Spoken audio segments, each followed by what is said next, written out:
Pursuant to Proclamation 1318, issued by President Ferdinand Romualdez Marcos Jr., the first session of the Senate in the first special session of the 20th Congress is hereby called to order. Let us pause for a minute of silent prayer.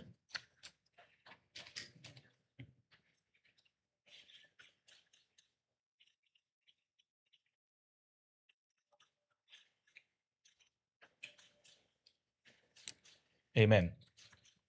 The Secretary will please call the roll. The Honorable Senator Aquino, Senator Cayetano Alan, Senator Cayetano Pia, Senator De La Rosa, Senator Ejercito, Senator Escudero, Senator Estrada, Senator Go, Senator Ontiveros, Senator Lacson, Senator Lapid, Senator Legarda, Senator Marcoleta, Senator Marcos, Senator Padilla, Senator Pangilinan, Senator Soto III, Senator Tulfo Erwin, Senator Tulfo Rafi, Senator Villanueva, Senator Villar Camille, Senator Villar Mark, Senator Zubiri, Senate President Pro Tempore Gatchalian.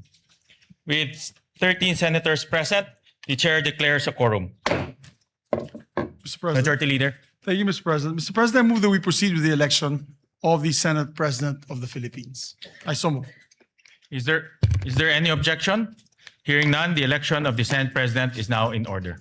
Mr. President, I move to, if I may be able to be recognized, to nominate our Senate President. Yes, we recognize the Majority Leader. Mr. President, I rise today to nominate Senate President Pro Temp Sherwin Gatchalian as the President of the Senate of the Philippines. Throughout his public service career as member of the House of Representatives, as Mayor of Valenzuela City, and as Senator, he has consistently proven his competence, his effective leadership, and his unparalleled work ethic. Siya nga po palagi ang nagsasara ng Senado, staying late in his office even after adjournment. As a matter of fact, Mr. President, I hear complaints from your staff that hindi na po sila nakakauwi ng disenteng oras dahil overwork daw sila, overwork. At palagi nilang tinatanong sa akin, kailan ko daw siyang mahahanap ng girlfriend para makauwi daw ng mas maaga. Kaya, Mr. President, ikaw nga po daw, ang sinasabi niya, nagsasara ng Senado, na wala na pong staff, ikaw na lang po naiiwan. And that just shows your dedication, Mr. President, on how hardworking you are in preparing for the days ahead. He has ably led some of our most demanding and time-consuming and consequential committees, namely the Committee on Energy, the Committee on Economic Affairs, the Committee on Basic Education, and most notably, the Committee on Finance. As Finance Chair, he had navigated the very challenging period in the wake of flood control scams coming into light. But he led the Finance Committee with great resolve, spearheading unprecedented initiatives to ensure accountability and transparency in the national budget. I believe that this last budget, my dear colleagues, was one of the most transparent in recent history. As a matter of fact, whatever projects that we wanted to insert or amend into the budget, we had to come up with voluminous requirements and documents coming from the agencies themselves and the receiving bodies like the LGUs. And that was the request, not just the request, it was the demand of then Finance Chair Wing Gatchalian. He's the leader that the Senate needs in this time of division and disarray, and he has done this before. I know he'll be able to rise above the fray and lead us back to our principal function, which is to attend to the work of legislation. I have every confidence that as Senate President, he'll be able to set the institution back on the right path, guided by the highest standards of service, integrity, and morality. To my colleagues, I plead, let us elect Senate President Gatchalian and let us get back to our work in this hallowed institution. Maraming salamat po, Mr. President. And maybe we don't need to put it to a vote, Mr. President. Maybe we can do it by acclamation, Mr. President. Ayes and nays would be fine. I so move, Mr. President. So, And I All move to those- close. There are no other nominees for Senate President. I move to close the period of nomination. Any objection? Hearing none, the nominations are closed. Therefore, Mr. President, we'd like Therefore- to congratulate. As you said, Yes. to vote Ayes and will, nays. as acclamation. All those in favor of Senator Sherwin Gatchalian as Senate President of the Republic of the Philippines, say aye. Aye. All those against, say nay. The ayes have it. Senator Sherwin Gatchalian is declared Senate President of the Republic of the Philippines. May we ask Senator Gatchalian to, before that, Senator Francis Pangilinan is recognized. Yes, just for the record that the vote, having a quorum, is unanimous, Mr. President, for the record. Thank you. We place that on record. May we ask Senator Sherwin Gatchalian to ascend to the rostrum to take his oath as Senate President.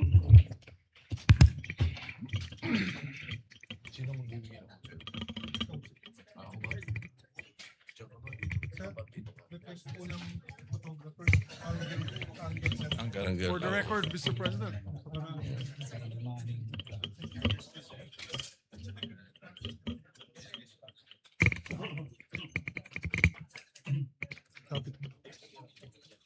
Yan po sa ilaw. Spotlight. May mga kasama ka. Meron. Sila mix. Oo, dapat. Mix at saka si Cheese. Mix. May we request Senator Zubiri and Senator Escudero to please join us.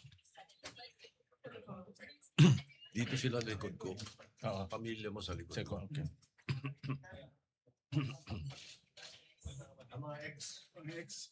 Mga Dito. X-Men. Yung kayo sa kabila. Yung kayo sa kabila. Dito kami. Dito yung family. Di ba dapat dito kayo? Dito kayo dalawa. Dito. Dito kayo. Yan. Yung may family. Alright. Sige. Pare, first Tama ba? bachelor Senate President. Yung iba pretending. Oh, mami mo nandiyan naman. Diyan na. Leto na. Yeah, kompleto na. Okay. Please raise your right hand and repeat after me. I state your name. I, Sherwin Gatchalian, Having been elected to the position of Senate President, having been elected to the position of Senate President, do hereby solemnly swear do hereby solemnly swear that I will well and faithfully discharge that I will well and faithfully discharge to the best of my ability to the best of my ability the duties of my present the position duties of my present position and of all others I may hereafter hold and of all others I may hereafter hold under the Republic of the Philippines, under the Republic of the Philippines, that I will support and defend that I will support and defend the Constitution of the Philippines, the Constitution of the Philippines, that I will obey the laws, legal orders, and decrees that I will obey the laws, legal orders, and decrees promulgated by the duly constituted authorities, promulgated by the duly constituted authorities, and maintain true faith and allegiance and maintain true faith and allegiance to the Republic of the to Philippines, the Republic of the Philippines, and that I impose this obligation upon myself voluntarily, and that I impose this obligation upon myself voluntarily, without mental reservation without mental reservation or purpose of evasion. or purpose of evasion. So help me God. So help me God. Congratulations, sir. Thank you. Thank you.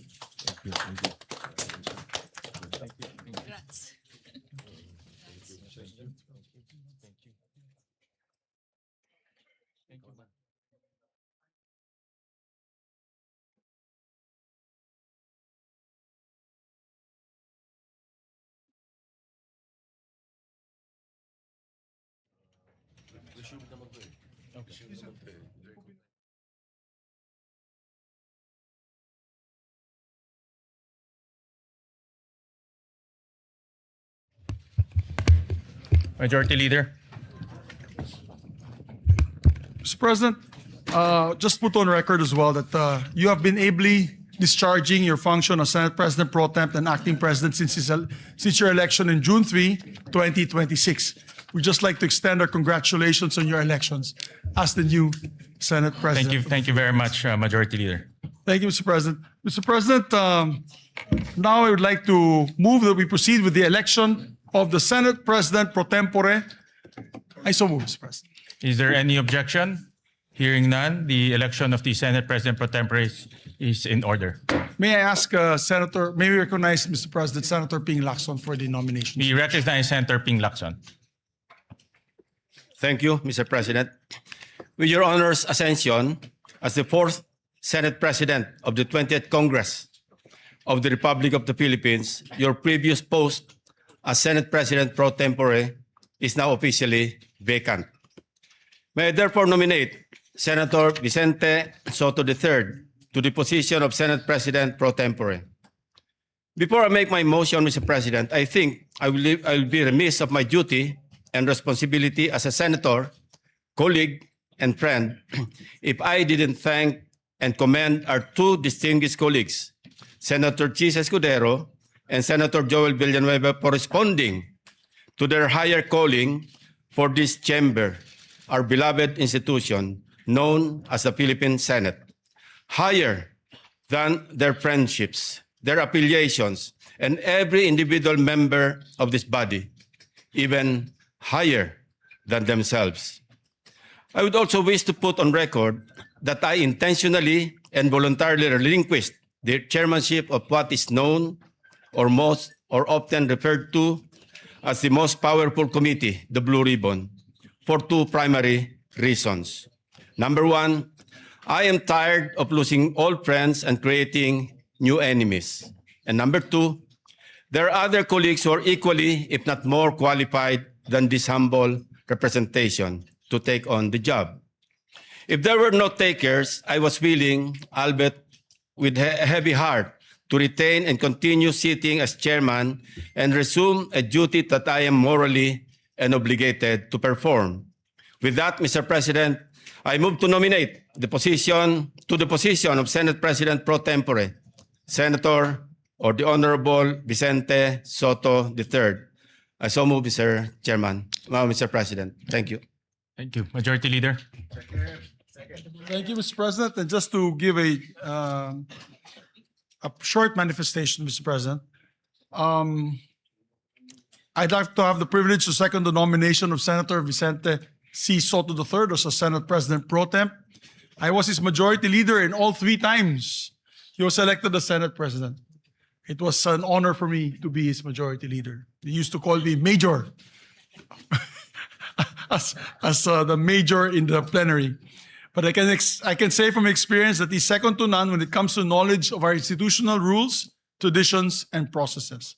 He's what we need in the Senate leadership today, someone who will protect the stability of the Senate and uphold the rules that give this institution shape and direction. Therefore, I would like to second the nomination of Vicente C. Soto III as our Senate President pro temp. Mr. President, there being no other nominations, I therefore move that we close the period of nomination and proceed with acclamation. We therefore close the period of nominations and proceed to the voting for the Senate President pro tempore. Those who are in favor say aye. Aye. Those who are not in favor say nay. The ayes have it. Congratulations to our new Senate President pro tempore, Senator Tito Soto. May we proceed, Mr. President, with the oath-taking of... May we proceed, Mr. President, with the oath-taking of the Senate President pro tempore.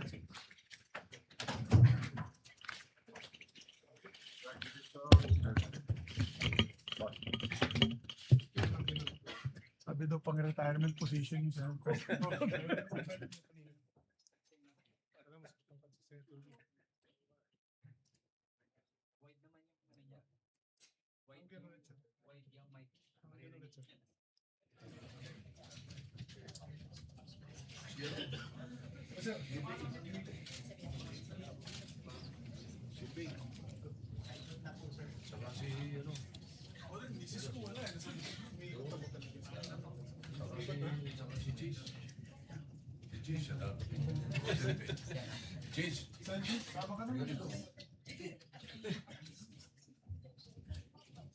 You want us to be behind you, sir? Ayan pala, ayan pala. Congratulations, sir. Thank you. Sorry, dito na kami dumaan, sir. Si Cheese. Ito ka, cheese. Sa kabila. Sa kabila. Para mas maganda. Yan. Sa tabi ko. Mamaya, ako na mag-isa eh. Okay. Oath of office, please repeat after me. I state your name. I, Vicente Soto III, Having been elected Senate President pro tempore, having been elected to the position of Senate President pro tempore, do hereby solemnly swear do hereby solemnly swear that I will well and faithfully discharge, that I will well and faithfully to discharge the best of my abilities, to the best of my the abilities duties of my present position, the duties of my present position and of all others I may hereafter and hold of all others I may hereafter hold under the Republic of the Philippines, under the Republic of the Philippines, that I will support and defend the Constitution of the Philippines, that I will support and defend the Constitution of the Philippines, that I will obey the laws, legal orders, and decrees that I will obey the laws, legal orders, and decrees promulgated by the duly constituted authorities, promulgated by the duly constituted authorities, and maintain true faith and allegiance and maintain true faith and allegiance to the Republic of the Philippines, to the Republic of the Philippines, and that I impose this obligation upon myself voluntarily, and that I impose this obligation upon myself voluntarily, without mental reservation without mental reservation or purpose of evasion. or purpose of evasion. So help me God. So help me God. Congratulations, sir. Thank you, sir. Congratulations.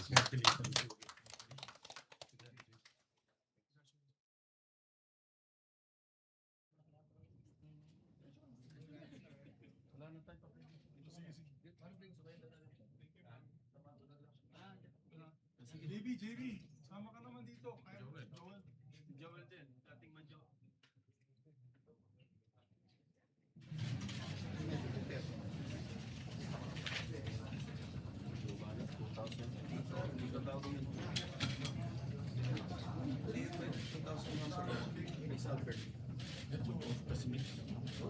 Wala nang nomination. Hindi, off lang.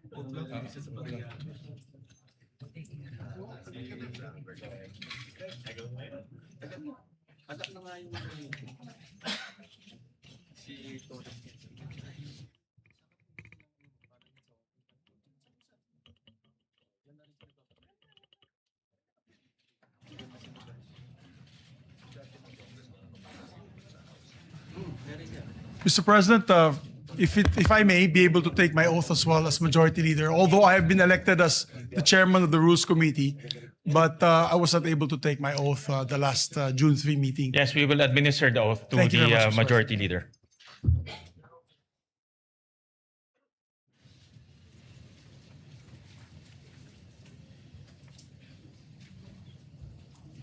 Ito yung isang Congress na pang-apat na yung Senate President. Oath of office, please repeat after me. I state your name. I, Juan Miguel Zubiri, Having been elected to the position of Chairperson of the Committee on Rules, having been elected to the position of Chairperson of the Committee on Rules, do hereby solemnly swear do hereby solemnly swear that I will well and faithfully discharge, that I will well and faithfully discharge, to the best of my ability, to the best of my the ability, duties of my present position, the duties of my present position, and of all others I may hereafter hold and of all others that I may hereafter hold under the Republic of the Philippines, under the Republic of the Philippines, that I will support and defend the Constitution of the Philippines, that I will support and defend the Constitution of the Philippines, that I will obey the laws, legal orders, and decrees that I will obey the laws, legal orders, and decrees promulgated by the duly constituted authorities, promulgated by the duly constituted authorities, and remain true faith and allegiance to the Republic of the Philippines, and remain true faith and allegiance to the Republic of the and Philippines, that I impose this obligation upon myself voluntarily, and that I impose this obligation upon myself voluntarily, without mental reservation without mental or reservation purpose of evasion. or purpose of evasion. So help me God. So help me God. Congratulations. Thank you very much, sir. Thank you, sir.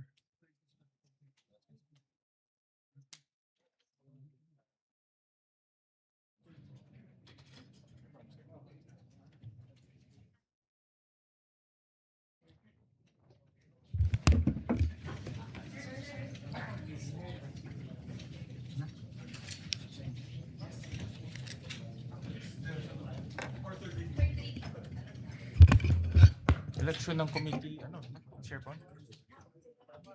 Election ng committee chairperson.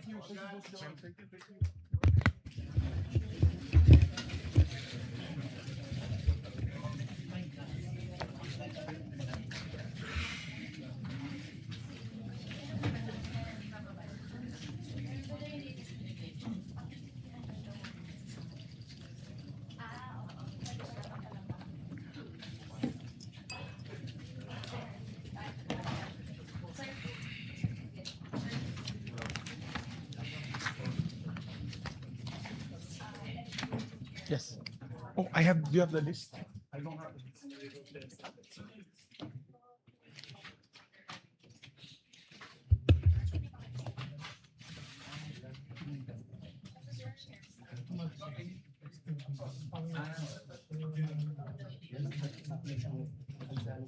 Majority Leader. Yes, Mr. President, we're about to elect the members of the different committees so that we can buckle down to work, Mr. Correct. President.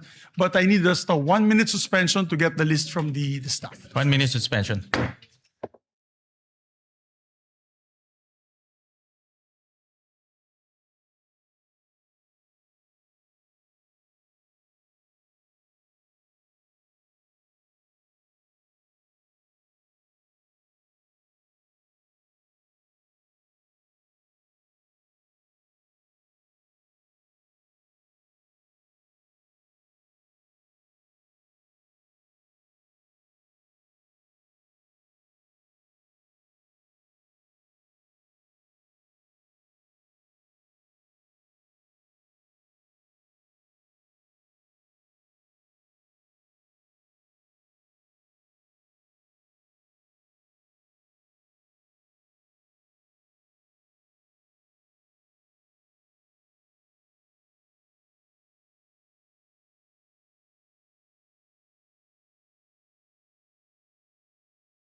Mr. President, while our secretariat is still printing out the names of the other members of the committees, I'd just like to put on record the chairpersons of some of the committees have already been elected in June 3, 2026 to complete the committee chairmanships and memberships. I now move to elect the following senators as chairpersons and members of the following committees. If I may, Mr. President. Go ahead, Majority Leader.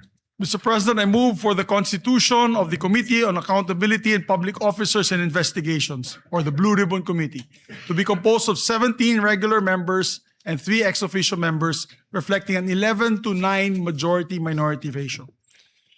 With the chairperson being elected, which is Senator Erwin Tulfo, and with 3 ex officio members taken into account, I move that all majority members, with the exception of one, which is Senator Chis Escudero, he requested to be the one not as a member of the committee, be elected as members of the said committee.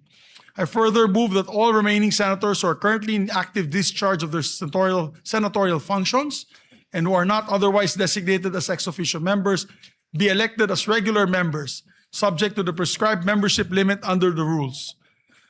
So moved, Mr. President. Is there any objection? Hearing none, the motion is approved. Yes, just to explain to the public that's listening, all members, actually 17 members po ang membership ng Committee on Accountability and That's three. Public Officers and Investigations, the Blue Ribbon Committee. Ibig po sabihin yan, 17 members plus yung ex officio members, which is the Senate President Pro Temp, the Majority Leader, the deputies, the two Deputy Majority Leaders, the Minority Leader, and also the Deputy Minority Leader. So halos lahat po, sa lahat na nakikinig po sa atin na yung araw na ito, halos lahat ng members ng Senado, except for one, ay magiging membro ng Blue Ribbon. So we just move today, Mr. President, to state that fact and put on the record. So noted. Thank you very much, Mr. President. And upon the instruction of the chairperson, Senator Erwin Tulfo, I manifest the designation of Senator Kiko Pangilinan as vice chairperson of the said committee. Is there any objection? Hearing none, manifestation is noted. Mr. President, I'd like to also move on the election of members of the Committee on Social Justice on the part of the majority. The chairperson is Senator Erwin Tulfo. The vice chairperson is Senator Risa Ontiveros. And the members are Senator Kiko Pangilinan, Senator Manuel Lito Lapid, and Senator Rafi Tulfo. Is there any objection? Hearing none, the motion is approved. Mr. President, I move to elect the members of the Committee on Energy. The chairperson being Senator Erwin Tulfo, Vice Chairperson Senator J.V. Ejercito, members Senator Risa Ontiveros, Senator Bam Aquino, Senator Lito Lapid, and Senator Rafi Tulfo. We still need two members of the majority. I'll wait for the chairperson to give me the names of the two additional members. I so move, Mr. President. Is there any objection? Hearing none, the motion is approved. Thank you, Mr. President. Mr. President, I move that we elect the members of the Committee on Trade, Commerce, and Entrepreneurship.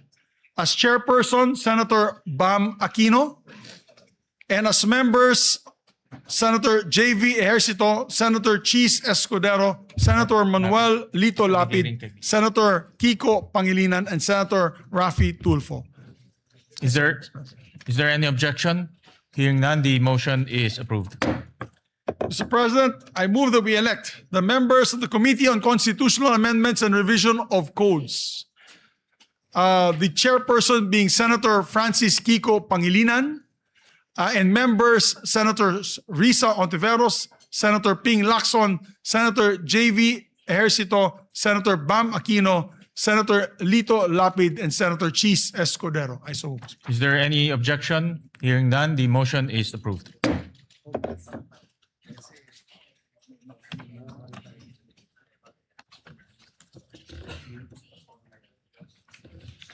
May I ask for a minute suspension, Mr. President? 1 minute suspension.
Also, the members of the Committee on Agriculture, Food, and Agrarian Reform.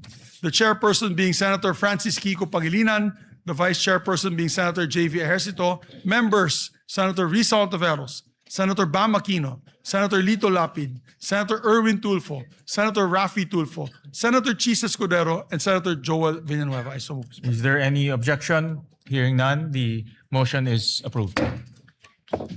Mr. President, I move that we elect also the members of the Committee on Basic Education, the chairperson being Senator Bam Aquino, members Senator J.V. Ejercito, Senator Risa Ontiveros, Senator Lito Lapid, Senator Kiko Pangilinan, Senator Rafi Tulfo, Senator Erwin Tulfo, and Senator Joel Villanueva. I so move. Is there any objection? Hearing none, the motion is approved. And Mr. President, I also like to move to the Commission on Appointments. We'd like to elect Senators Panfilo Lacson, Senator Mig Subiri, Senator Joel Villanueva, Senator Risa Hontiveros, Senator Tito Soto, Senator Rafi Tulfo, and Senator J.V. Ejercito as members of the Commission on Appointments. Is there any objection? Hearing none, the aforementioned senators are hereby elected. Thank you, Mr. President. I would like to also move to elect Senators Bam Aquino, Senators Kiko Pangilinan, Senator Lapid, and Senator Escudero as members of the Senate Electoral Tribunal. Is there any objection? Hearing none, the aforementioned senators are hereby elected. Thank you, Mr. President. May I just ask for another minute suspension? 1 minute suspension.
Thank you, Mr. President. Mr. President, the same situation is on the Committee on Foreign Relations, where there are 17 members of the Senate who are members of this committee.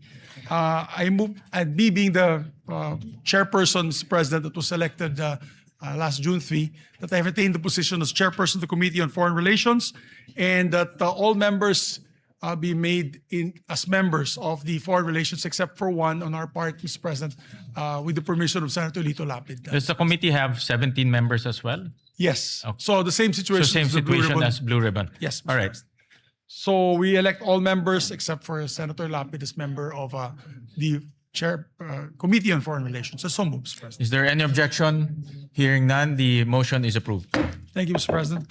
Mr. President, also for the Committee on Science and Technology, I move that we elect the members, the chairperson being Senator Bam Aquino, the members being Senator J.V. Ercito, Senator Kiko Pangilinan, and Senator Orisa Ontiveros. I so move, Mr. President. Is there any objection?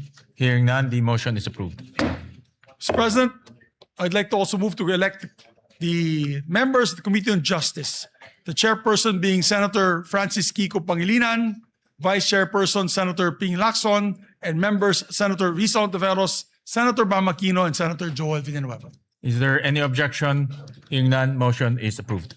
And also like to designate, for the record, Senator Ping Lacson as one of the Vice Chairpersons of the Blue Ribbon Committee. I forgot to mention earlier. So noted. May I ask for a minute suspension, Mr. President? 1 minute suspension.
Also manifest for the record that in the Committee on Justice, the chairperson is automatically the member of the JBC. Yes. Which is Senator Francis Kiko Pangilinan. Correct. For the Senator record, Mr. President. Pangilinan will represent the Senate in the JBC. Mr. President, I move that we elect also members of the Committee on Rules.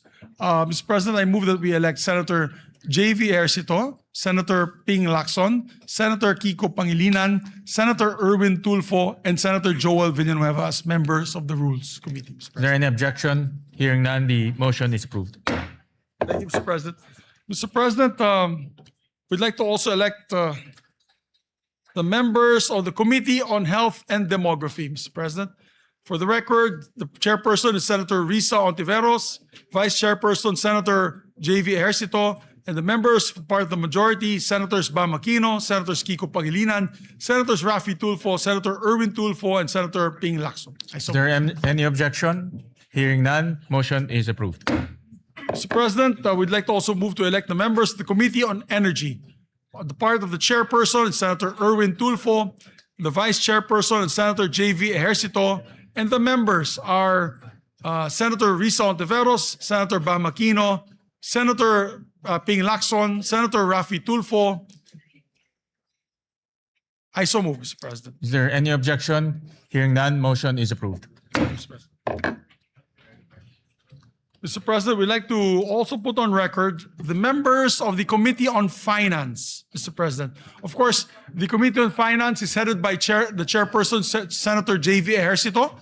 And with respect to the committee, each committee is composed of 20 members. So I move that all senators, with the exception of the Senate President and those serving in an ex officio capacity, be elected and designated as regular members of both committees. I so move, Mr. President. Is there any objection? Hearing none, the motion is approved.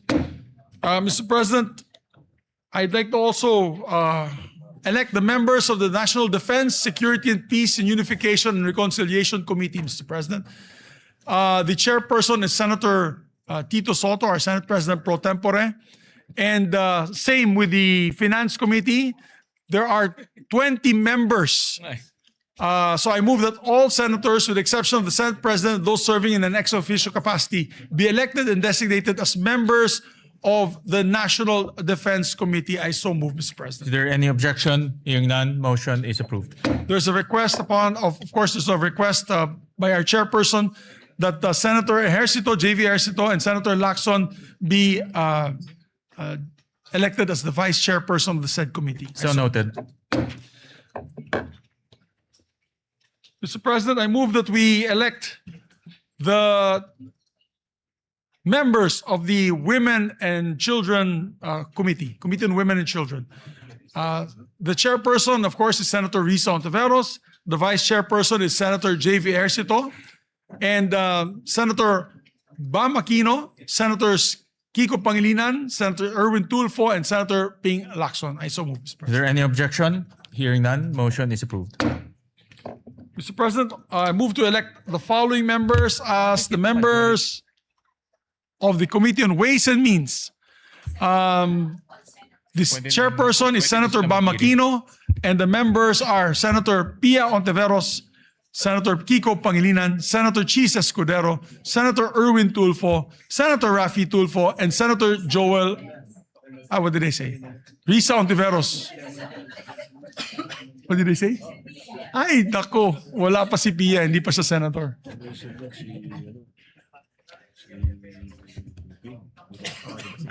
Senator Pia. Okay, my apologies, Mr. President. My apologies. The chairperson of the Ways and Means Committee is Senator Ping Lacson, Mr. President. And vice chair will be Senator Bam Aquino, Senator Risa Ontiveros, Senator Kiko Pangilinan, Senator Francis Escudero, Senator Erwin Tulfo, Senator Rafi Tulfo, and Senator Joel Villanueva. So moved. Is there any objection? Hearing none, motion is carried. May I ask for another minute suspension? Session suspended.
I move that we elect the members of the Committee on Games and Amusements.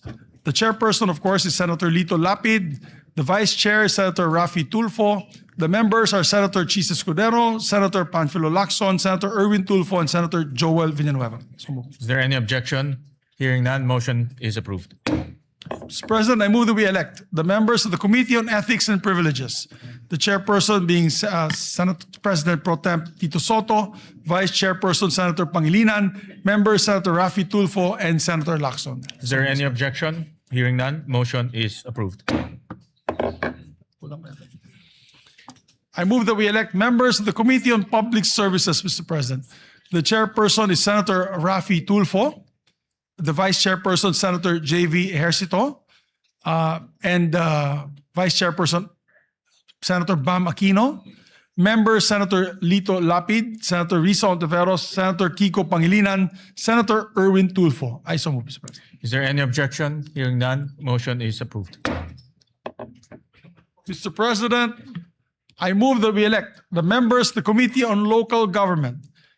It is headed by their chairperson, Senator J.V. Ejercito, Vice Chairperson, Senator Ping Lacson, members, Senator Rafi Tulfo, Senator Francis Kiko Pangilinan, Senator Risa Ontiveros, Senator Joel Villanueva, Senator Lito Lapid, and Senator Bam Aquino. I so move. Is there any objection? Hearing none, motion is approved.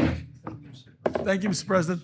Mr. President, I move that we elect the members of the Committee on Migrant Workers, headed by Senator Rafi Tulfo, Vice Chairperson Senator Joel Villanueva, members Senator Lito Lapid, Senator Erwin Tulfo, Senator Bam Aquino, Senator Risa Ontiveros, Senator J.V. Ejercito, and Senator Kiko Pangilinan. I so move. Is there any objection? Hearing none, motion is approved. May I ask for a minute suspension once again. Session suspended.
very much, Mr. President. Mr. President, I'd like to ask my colleagues for a bit of patience because the lists were only given today and they're just verifying all the names na hindi magdodoble po tsaka hindi po tayo sumobra sa allotted Number of ratio seats. natin, Mr. President.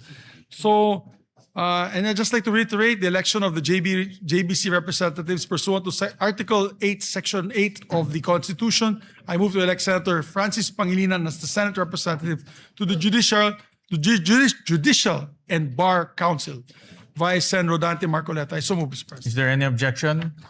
Hearing none, Senator Francis Pangilinan is hereby elected to the JBC. Mr. President, I move that we elect, or rather, I move that we retain Senator Joel Villanueva as chairperson of the Committee on Higher Education.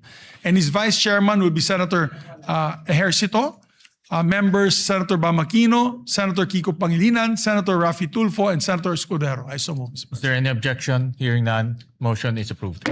And I'd like to make a correction. In the Committee on Games, it's not Senator Raffy Tulfo who's the vice chairperson. It is Senator Erwin Tulfo. So noted. My apologies to the chairperson.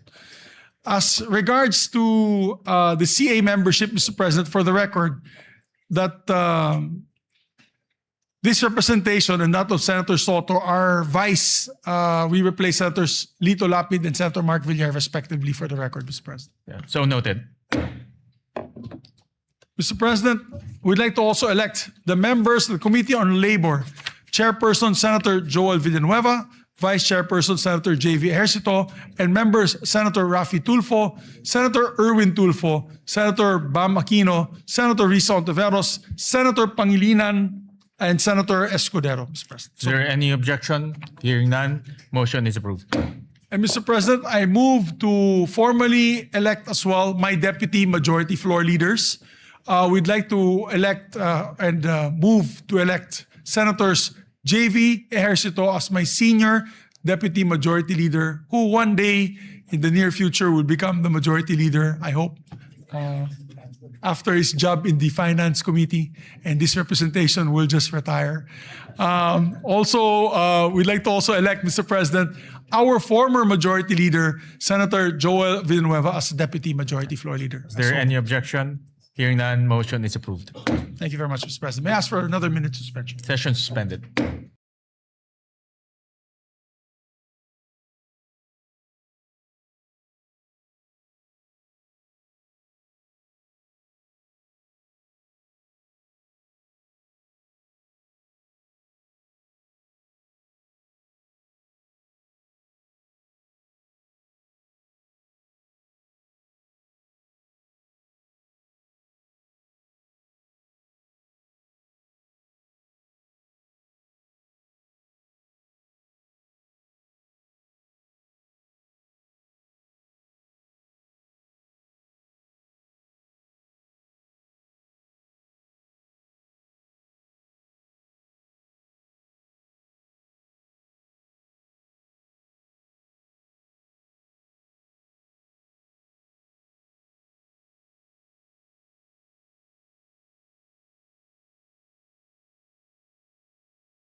President, may we request, while we're just awaiting for the names of the committee memberships of the other remaining committees, may we request our members and colleagues to come back to the floor so that we may proceed for third reading vote. And then the adoption of the resolution on Mindanao that will be authored by Senator Joel Villanueva. So may we just ask our members to please proceed to the plenary for third reading. Fine.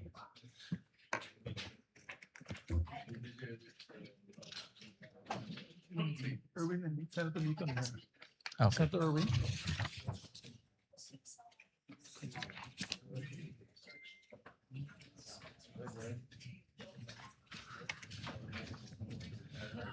So, Mr. President, I move that we consider on third reading several bills printed copies of which have been electronically distributed to the senators on May 25 and May 26, 2026, in compliance with the 3-day rule of the Constitution. With that, Mr. President, I move to consider a third reading Senate Bill number 2092. This is the bill declaring waling-waling as our national orchid, Mr. President. I so move. Is there any objection? Hearing none, the consideration of Senate Bill number 2092 on third reading is in order. The Secretary is directed to read the title of the bill. An act declaring the waling-waling Vanda sanderiana as the national orchid of the Philippines. And proceed with the roll call vote. Roll call vote. Senator Aquino, Senator Cayetano Alan, Senator Cayetano Pia, Senator De La Rosa, Senator Ejercito, Senator Escudero, Senator Estrada, Senator Go, Senator Ontiveros, Senator Lacson, Senator Lapid, Senator Legarda, Senator Marcoleta, Senator Marcos, Senator Padilla, Senator Pangilinan, Senator Soto, Senator Tulfo Erwin, Senator Tulfo Rafi, Senator Villanueva, Senator Villar Camil, Senator Villar Mark, Senator Zubiri, Yes. Senate President Gatchalian. Yes. With 13 affirmative votes, 0 negative votes, 0 abstention, SB number 2092 is approved on third reading. Thank you, Mr. President. Mr. President, I move to consider third reading House Bill number 6639. This is the bill granting Philippine citizenship to Benny Boatwright III. I so move. Is there any objection? Consideration of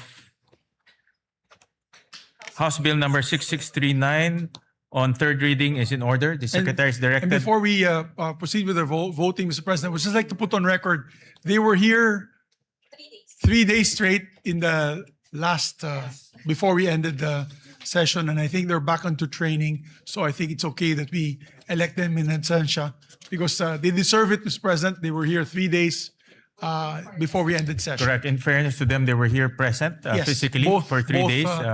members, it's not both, their fault that their citizenship was not considered last time. And I understand that they're now undergoing training Yes. and representing the country. Yes, Senator Kiko Pangilinan is recognized. That is correct, Mr. President. They were here, a sponsor of the measure. They were here every day and witnessed the proceedings or the lack of proceedings. But then we will make arrangements, Mr. President, that when we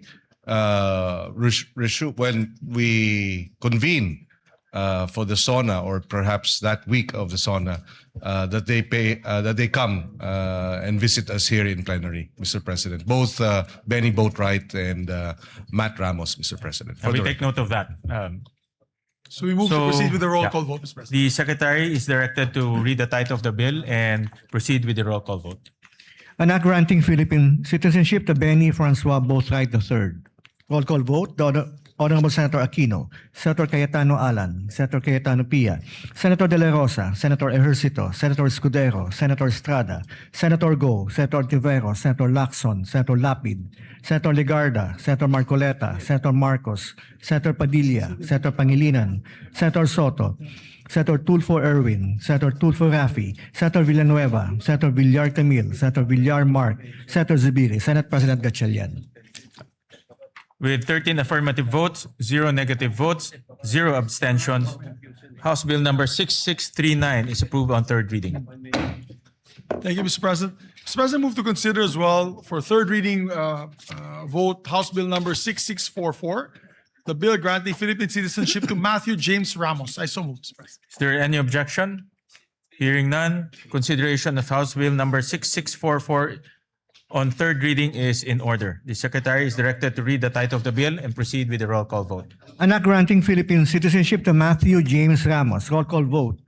Senator Aquino, Senator Cayetano Alan, Senator Cayetano Pia, Senator De La Rosa, Senator Ejercito, Senator Escudero, Senator Estrada, Senator Go, Senator Ontiveros, Senator Lacson, Senator Lapid, Senator Legarda, Senator Marcoleta, Senator Marcos, Senator Padilla, Senator Pangilinan, Senator Soto, Senator Tulfo Erwin, Senator Tulfo Rafi, Senator Villanueva, Senator Villar Camil, Senator Villar Mark, Senator Zubiri, Senate President Gatchalian. Yes. With 13 affirmative votes, 0 negative votes, 0 abstentions, House Bill number 6644 is approved on third reading. Thank you very much, Mr. President. Congratulations to the authors and sponsors of the three measures.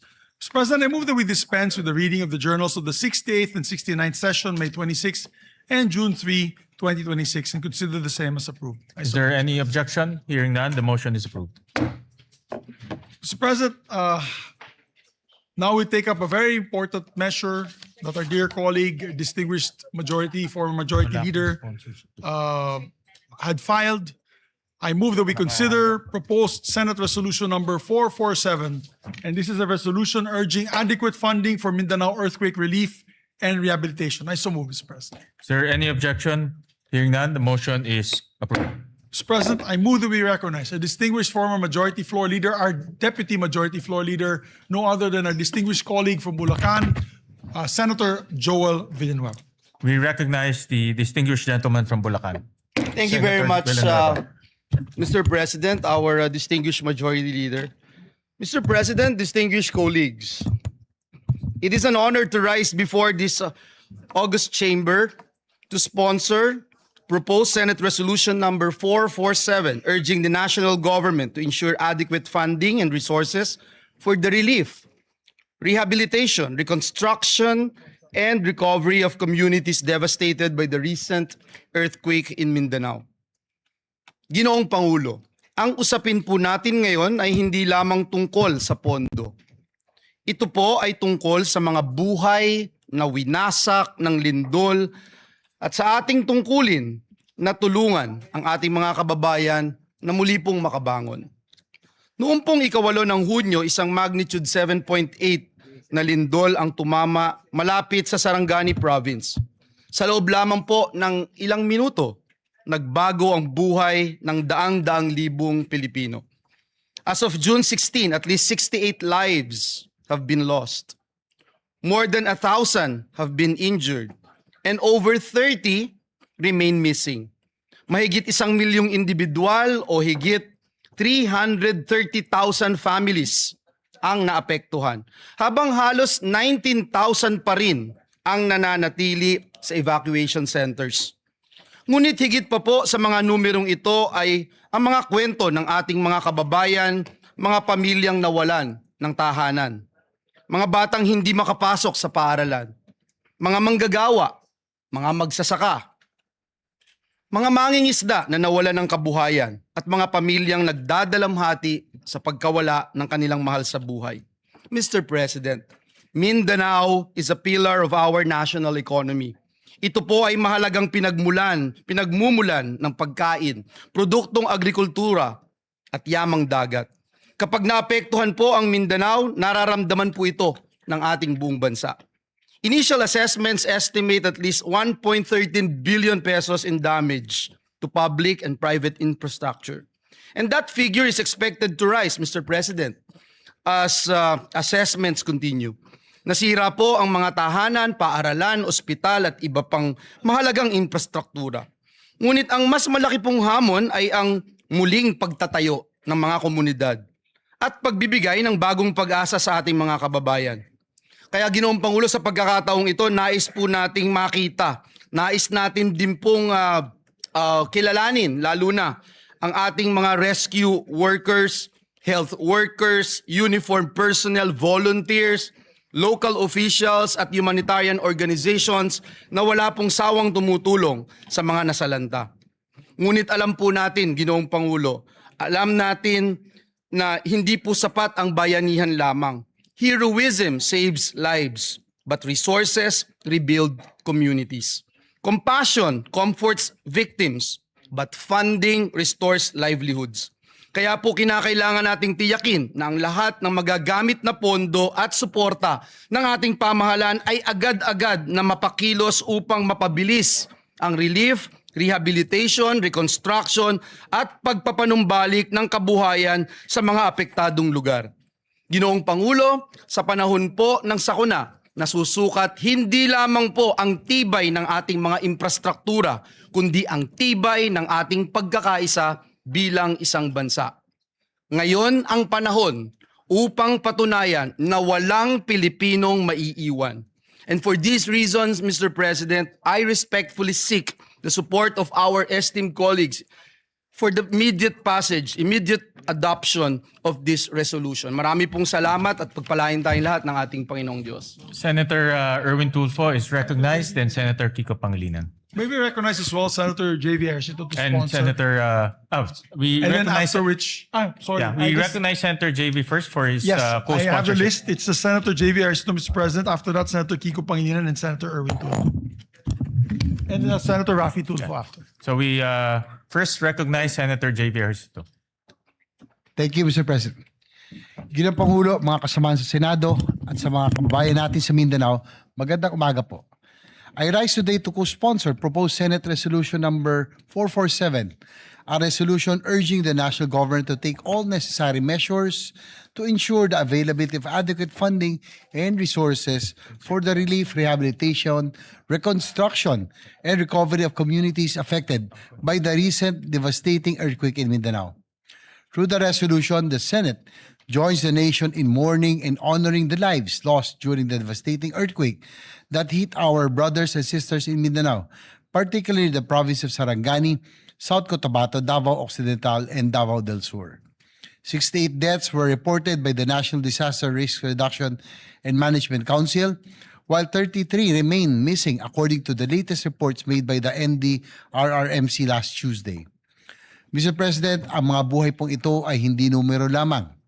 These are lives and futures that were abruptly cut short by this disaster.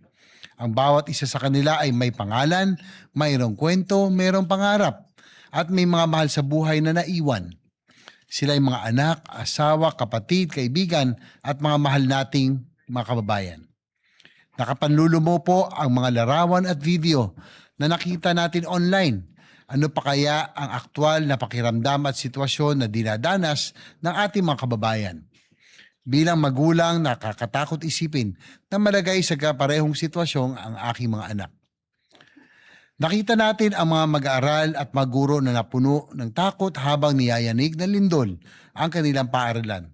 Nakita natin ang ilan nating kababayan na wala nang magawa kung hindi tignan na lamang ang pagguho ng mga gusali at negosyo na kanilang pinagtrabahuhan at ipinundar. Bukod sa mga buhay na nasayang, maraming bahay ang nasira at maraming kabuhayan ang naapektuhan at nawala. Mr. President, this tragedy is a painful reminder that the country is so vulnerable to disasters and calamities, and that we have so much work to do in terms of disaster preparedness. Lalo na nating nakita ang kahalagan ng matatag na infrastruktura at sistema ng pagpaplano sa pagsasaayos ng ating mga komunidad. Resilience should not just be expected from our constituents, but should mean that our infrastructure systems and responses can withstand the wrath of nature. Sa ilalim ng liderato ni Senate President Win Gatchalian, mabilis na nakapag-abot ng paunang tulong ang Senado sa mapektadong komunidad. Subalit alam natin na hindi matatawaran ng kahit anong ayuda, donasyon o anumang halaga ang mga buhay na nawala at ang sakit ng trahedya na dinaranas ng mga naiwang pamilya. Kaya naman, nakikiisa ko sa panawagan na sa pamamagitan ng Senate Resolution na ito ay tiyakin ng ating pamahalaan ang agaran at pangmatagalang suporta para sa rehabilitasyon at pagbangon ng Mindanao. Bigyan natin ng malalim na kahulugan ang mga nawalang buhay sa pamamagitan ng pagtiyak na ang naiwan ay muling makapagsisimula. Ginoong Pangulo, gagawin natin ang ating tungkulin dito sa Senado.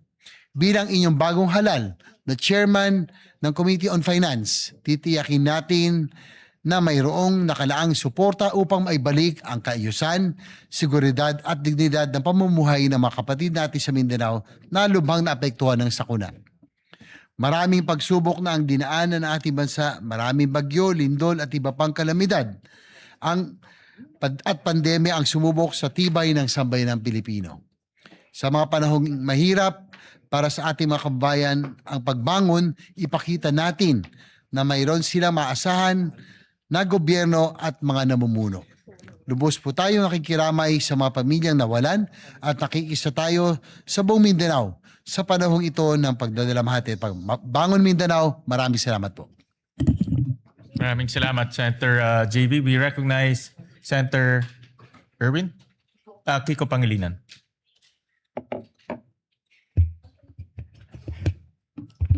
Thank you,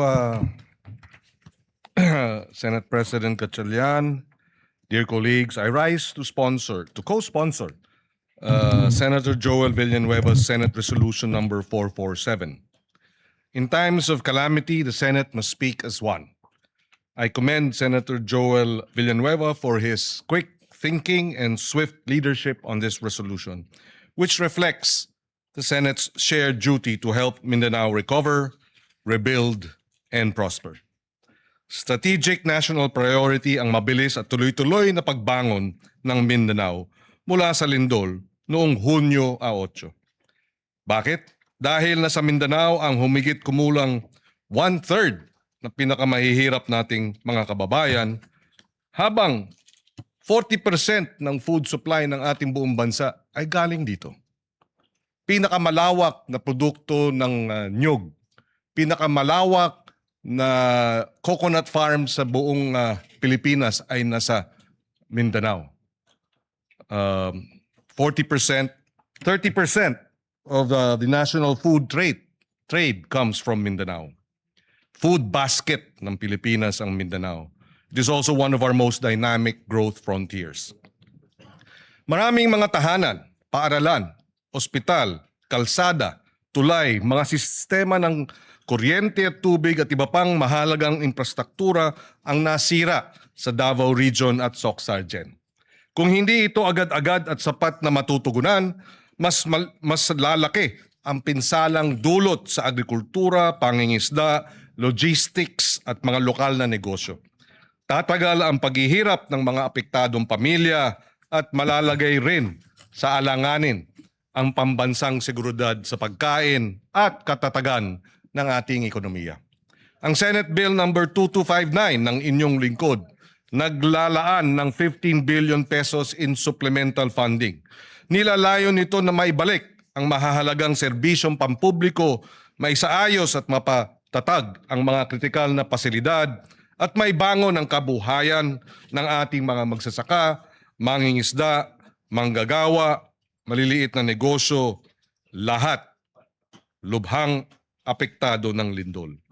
Sa pagsuporta ng PS Resolution number 447 ni Senator Joel at sa ating Senate Bill 2259, pinagtitibay ng Senado na nasa interes ng buong Pilipinas ang pagbangon ng Mindanao. Dahil pagprotekta ito sa ating sistema ng pagkain, pangangalaga sa mga trabaho at pagpapatatag at pagpapabagsak o baba ng presyo ng mga bilihin. Sa sama-sama nating pagkilos, bubuo tayo ng isang Mindanao na mas matatag, mas ligtas at mas handa, gayon din ng buong bansa. Kaisa natin ang ating mga kababayan sa Mindanao at hindi natin iiwan ang mga kababayan natin dito. Maraming salamat. And again, maraming salamat kay Senator Joel for sponsoring this measure.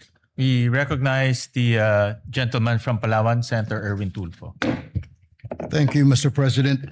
I rise today to express my full support and to formally manifest my co-sponsorship of the Senate Resolution number 447, which urges the government to take all necessary measures to assist the people of Mindanao following the recent earthquake that has caused significant damage to lives, homes, infrastructure, and livelihoods. In times of calamity, it is our duty as public servants to ensure that affected communities receive immediate, adequate assistance.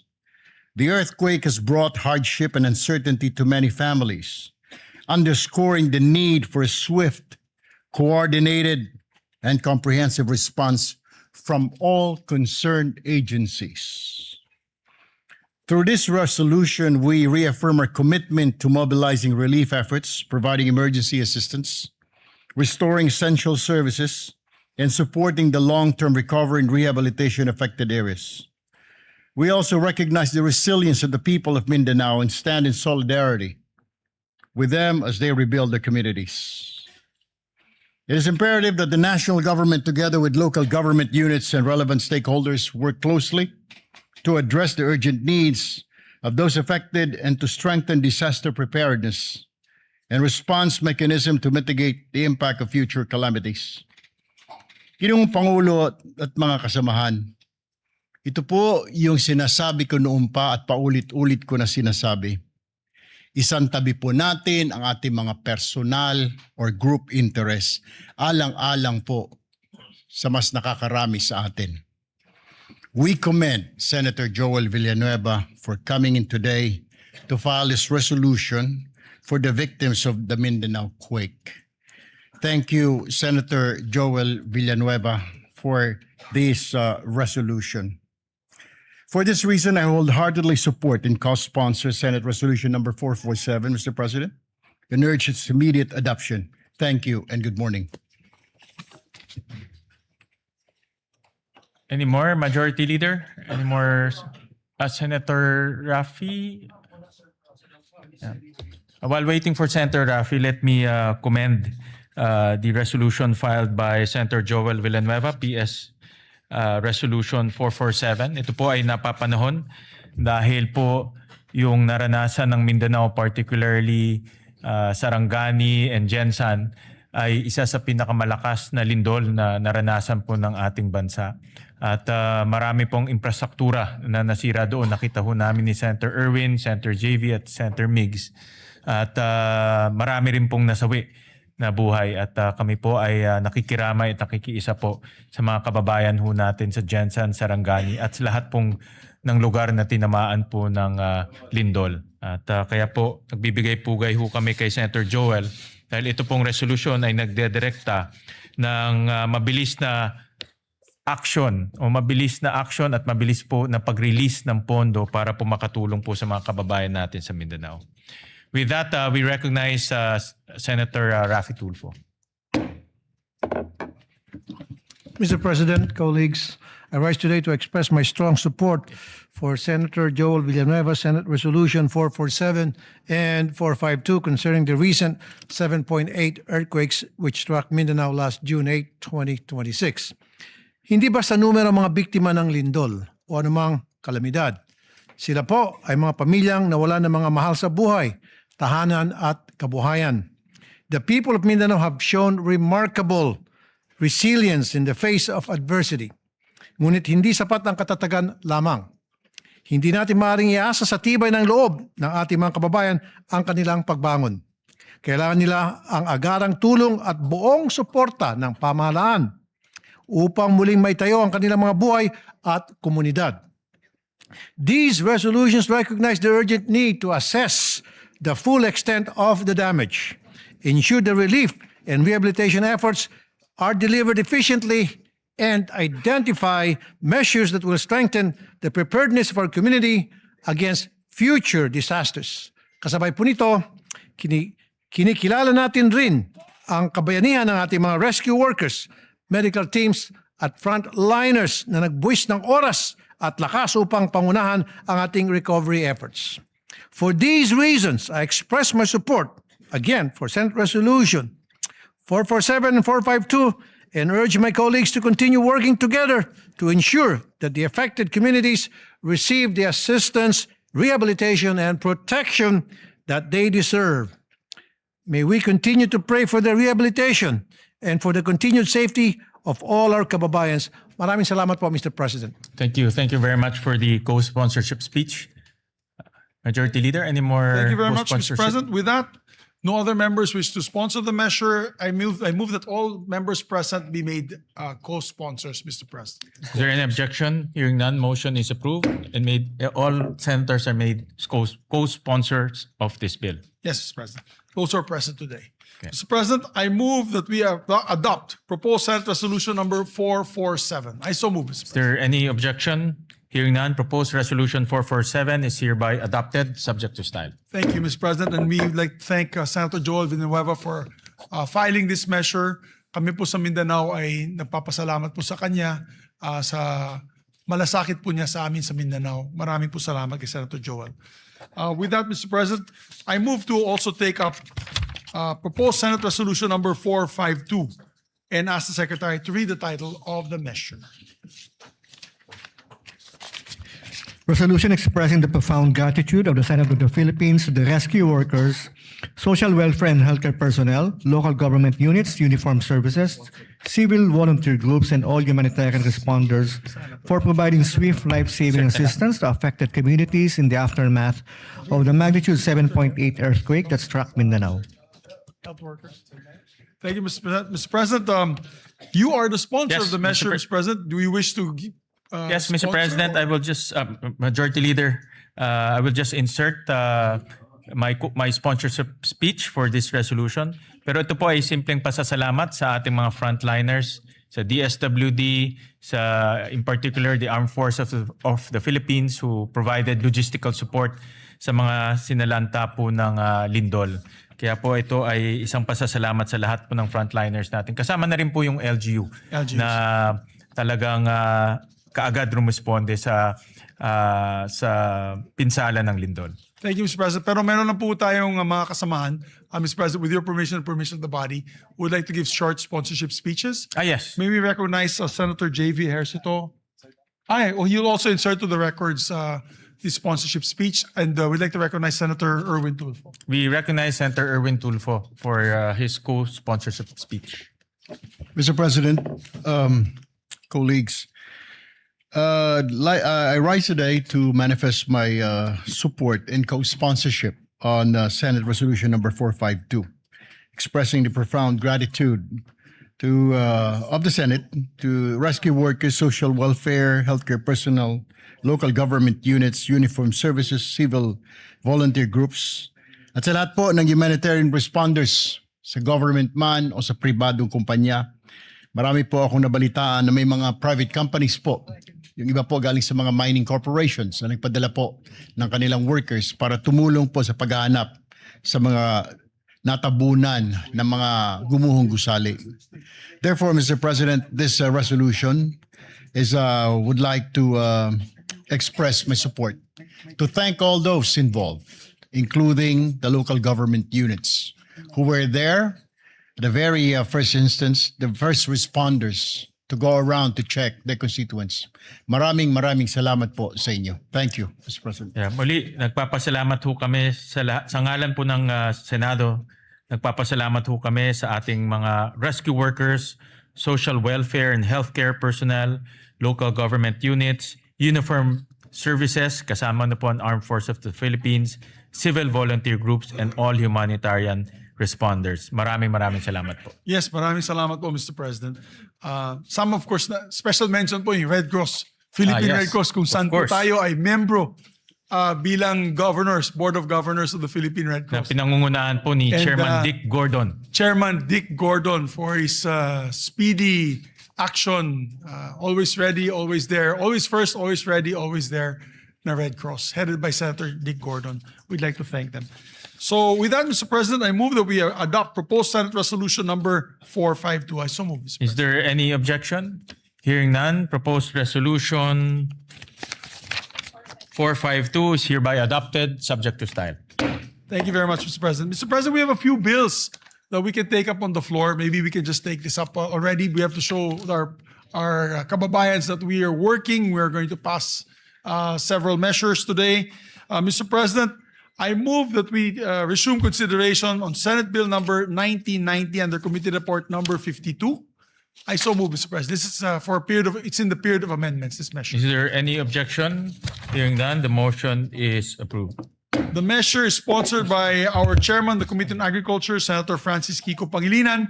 This is an act ensuring the development and promotion and protection of agricultural and fisheries cooperatives. Magandang panukala po ito, Mr. President.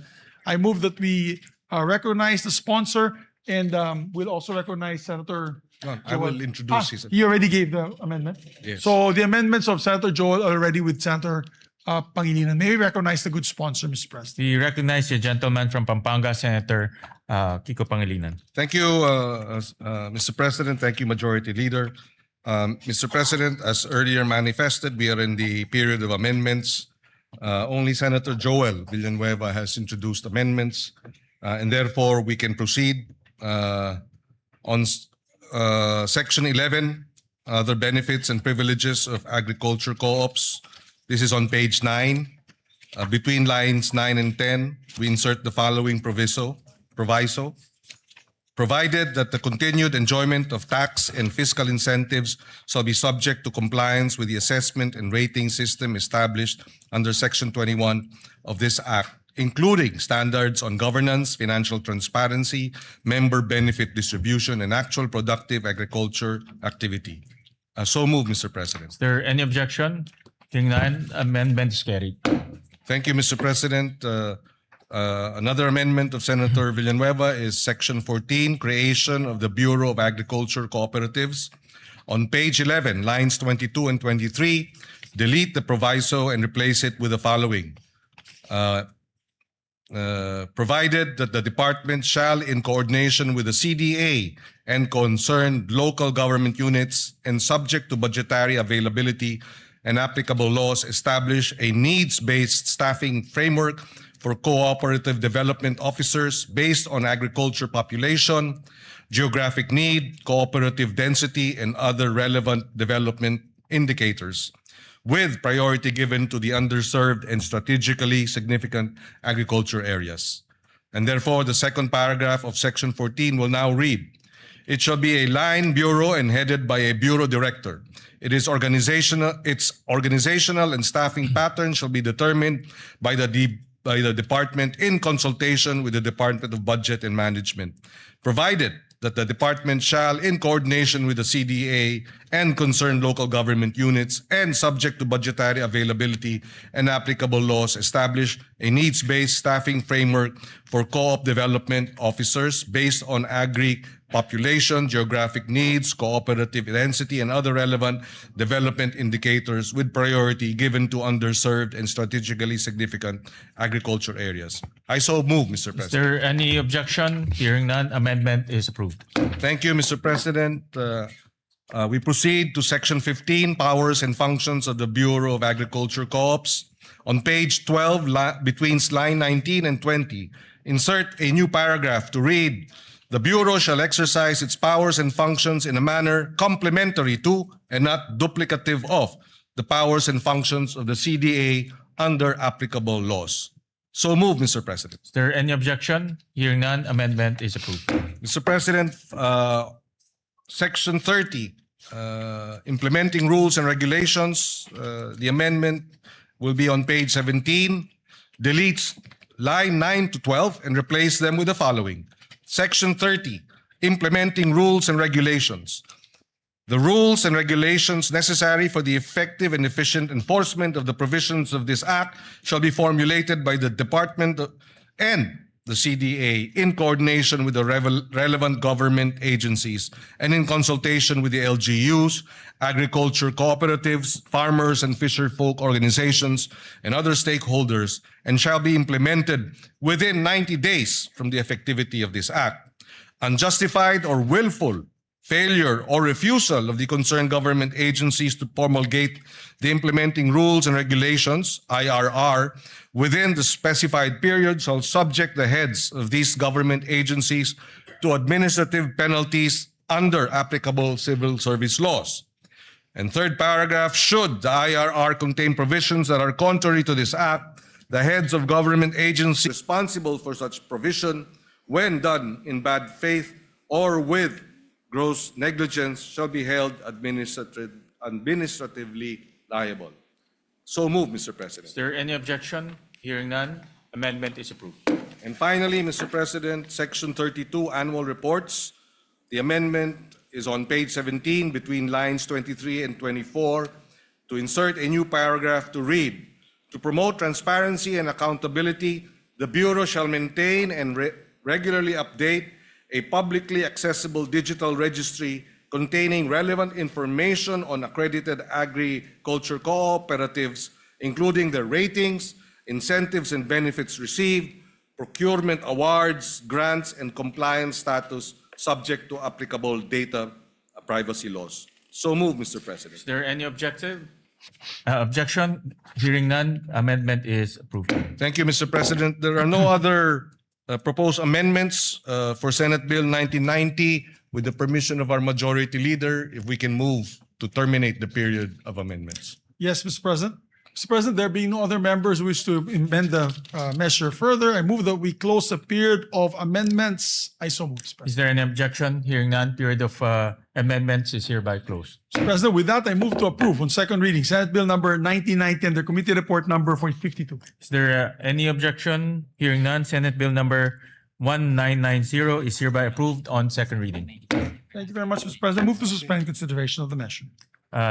Consideration is hereby suspended. Mr. President, we are in receipt of a bicameral conference committee report on the disagreeing provisions of Senate Bill number 1894 and House Bill number 8476 for the amendments to the Universal Access to Quality Tertiary Education Act, which has been filed with the Bills and Index last June 3, 2026, and was ratified by the House of Representatives on the same date.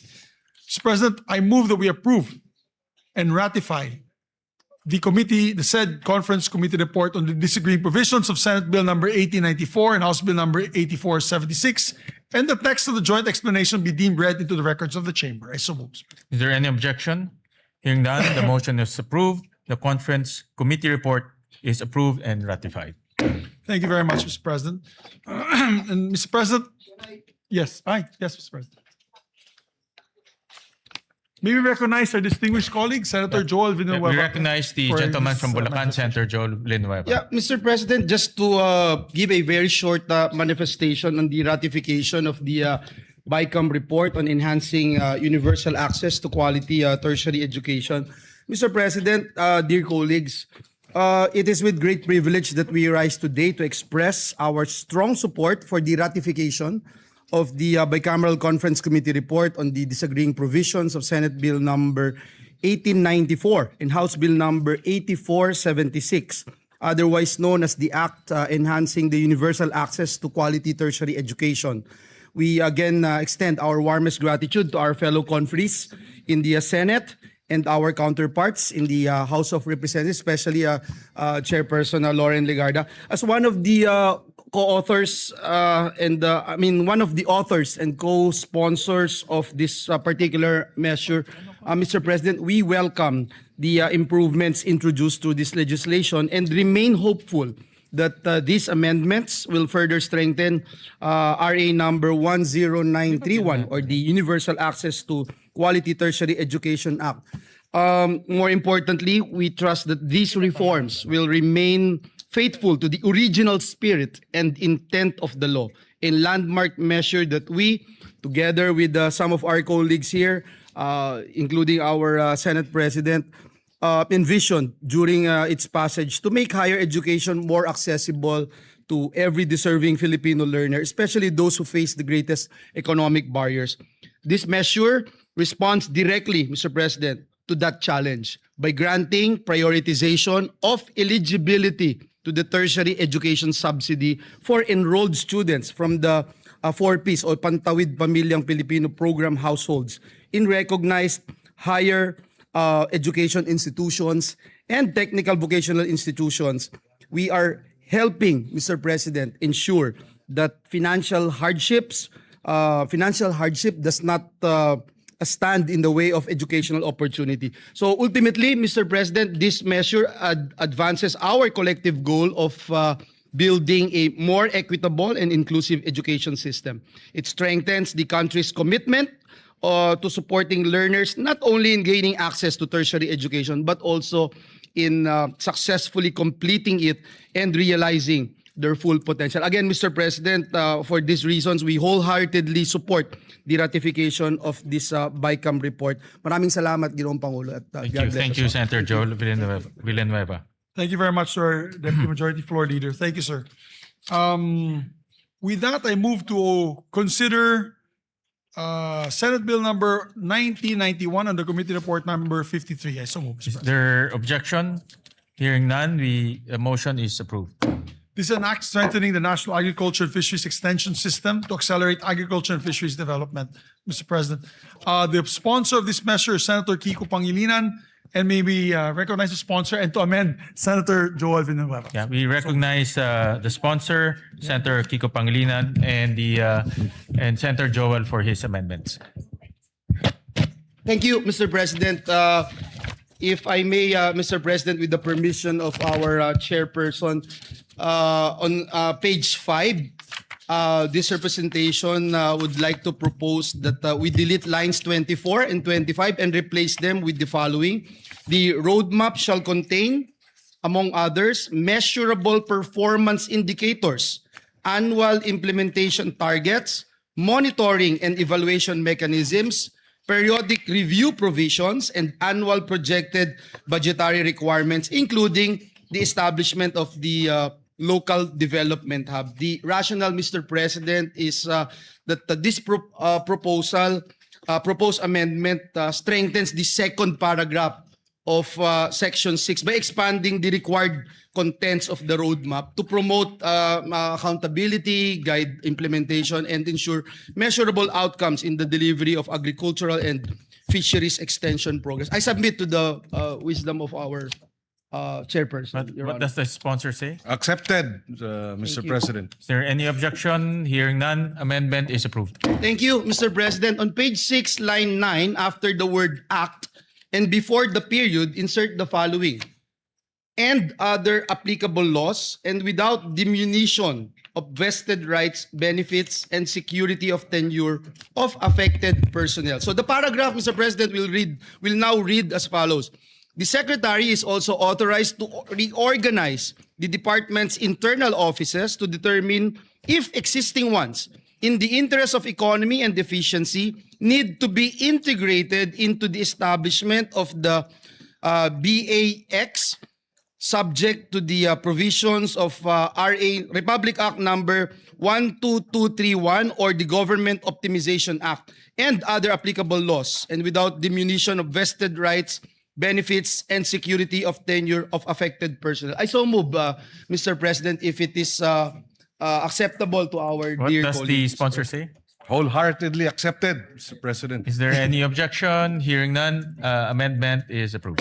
Thank you, Mr. President. Mr. President, on page 7, between lines 10 and 11, insert a new paragraph. The Technical Education and Skills Development Authority, or TESDA, shall assist the BAEX in the development and implementation of technical, vocational, competency-based, and certification programs for AEWs, farmers, and fisherfolk, consistent with its mandate and subject to existing laws, rules, and regulations. I so move, Mr. President. Is there any objection?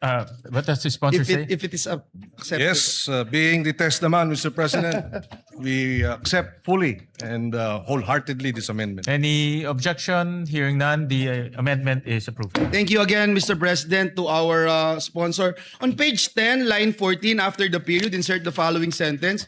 For this purpose, the BAEX shall submit to the COCAFAM an annual report on the implementation of this act, including fund utilization, performance outcomes, progress in achieving the targets under the roadmap, and key implementation challenges. I submit to the wisdom of the chairperson. What does the sponsor say? Accepted, Mr. President. Thank you again, Mr. Any objection? Hearing none, amendment is approved. Mr. President, last but not the least, on page 10, delete lines 15 to 21 and replace them with the following. Section 19, implementing rules and regulations. The rules and regulations necessary for the effective and efficient enforcement of the provisions of this act shall be formulated by the department in coordination with the CHED, relevant national government agencies, LGUs, SUCs, and private sector, the private sector, farmers and fisherfolk organizations, civil society organizations, and other stakeholders, and shall be implemented within 90 days from the effectivity of this act. The IRR shall include, among others, the phased implementation of the transition from the ATI to the BAEX, personal transition mechanisms, asset and resource transfer procedures, institutional coordination protocols, qualification standards, and safeguards to ensure the uninterrupted delivery of agricultural and fisheries extension services. Unjustified or willful failure or refusal of the concerned agencies to promulgate the implementing rules and regulations IRR within the specified period shall subject the heads of these government agencies to administrative penalties under applicable civil service laws. Should the IRR contain provisions that are contrary to this act, the head of the government agencies responsible for such provision, when done in bad faith or with gross negligence, shall be held administratively liable. I submit, Mr. What President. does the sponsor say? Accepted, Mr. President. Any objection? Hearing none, amendment is carried. Thank you very much, Mr. President. We'd like to put on record our sincerest thanks and gratitude to our distinguished sponsor of the measure. Thank you, Mr. President. Thank you, dear colleague. We'd like to thank Senator Joel for his amendments. Mr. President, with the permission of the majority leader, we just have a few more amendments for this measure. Please proceed. Yes, Section 4, creation of the Bureau of Agriculture Extension, BAEX, first paragraph, on page 3, line 27, between the words agriculture and extension, insert the phrase and fisheries. And on the same line, delete the acronym BAEX and replace with the acronym BAFEX. This shall be an omnibus amendment in the bill to reflect the name of the new DA Bureau, which is the Bureau of Agriculture and Fisheries Extension, or BAFEX. The first paragraph of Section 4 as amended shall now read as follows. Creation of the Bureau of Agriculture and Fisheries Extension, BAFEX. The Agriculture Training Institute is hereby transformed and strengthened into the Bureau of Agriculture and Fisheries Extension, hereinafter referred to as the BAFEX. It shall be a line bureau in the Department of Agriculture under the supervision of the Undersecretary for Operations. As a line bureau, it shall maintain physical offices at the national, regional, provincial, and municipal levels. So moved, Mr. President. Any objection? Hearing none, amendment is approved. On the same Section 4, second paragraph, on page 4, line 4, after the word section, delete the number 8 and replace with number 9. And it shall now read as follows. The BAFEX shall be headed by a bureau director with 2 assistant directors at the national level who shall head the technical services and administration and finance service. Technical service and administration and finance service, respectively. It shall further be comprised of such other personnel nationwide as indicated in the plantilla under Section 9. So moved, Mr. President. Is there any objection? Hearing none, amendment is approved. Thank you, Mr. President. Section 9, plantilla of BAFEX personnel. First paragraph. On page 6, line 25 to 31.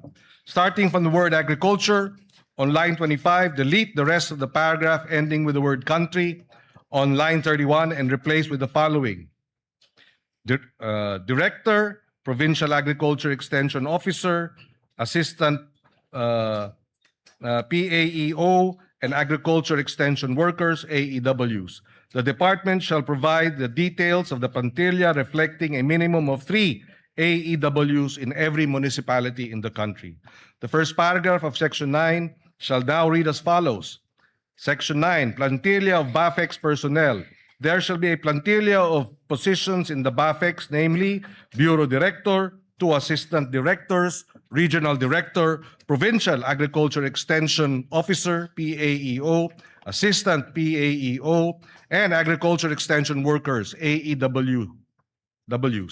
The department shall provide the details of the plantilla reflecting a minimum of 3 AEWs in every municipality in the country. So move, Mr. President. Is there any objection? Hearing none, amendment is approved. Section 9, third paragraph. On page 7, delete the entire paragraph on lines 5 and 6 and replace with the following paragraph.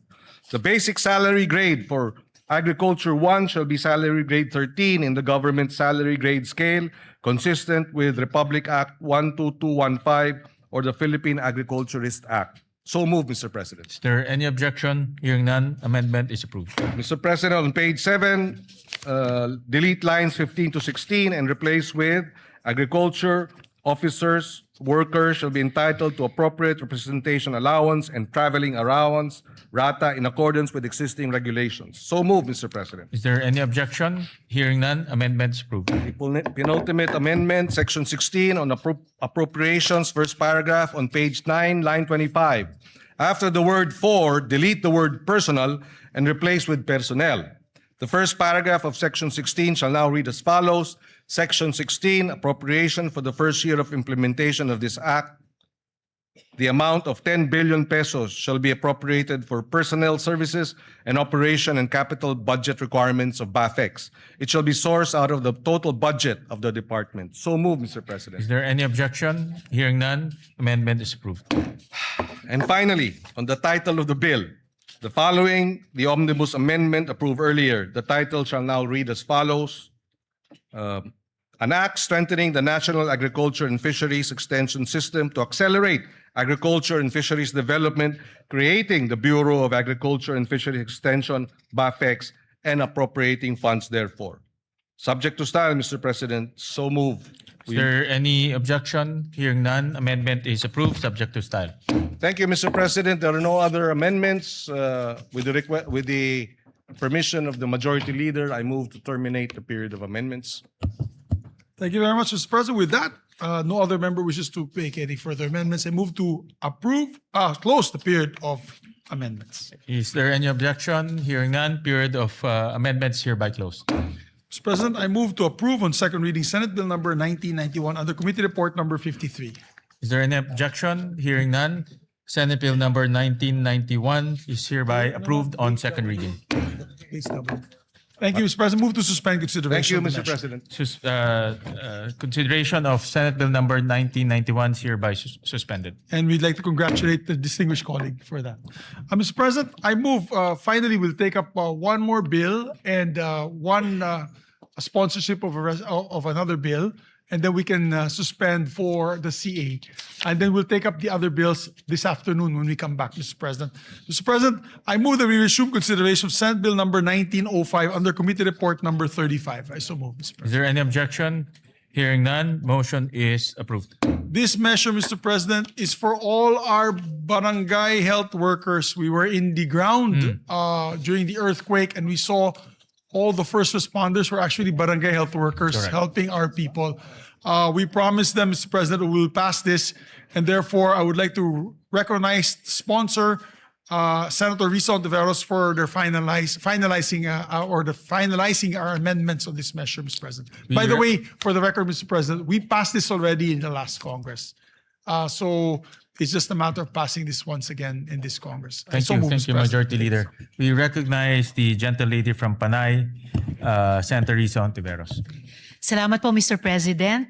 Mr. President, there are no more committee amendments and no colleague has submitted individual amendments for proposal today.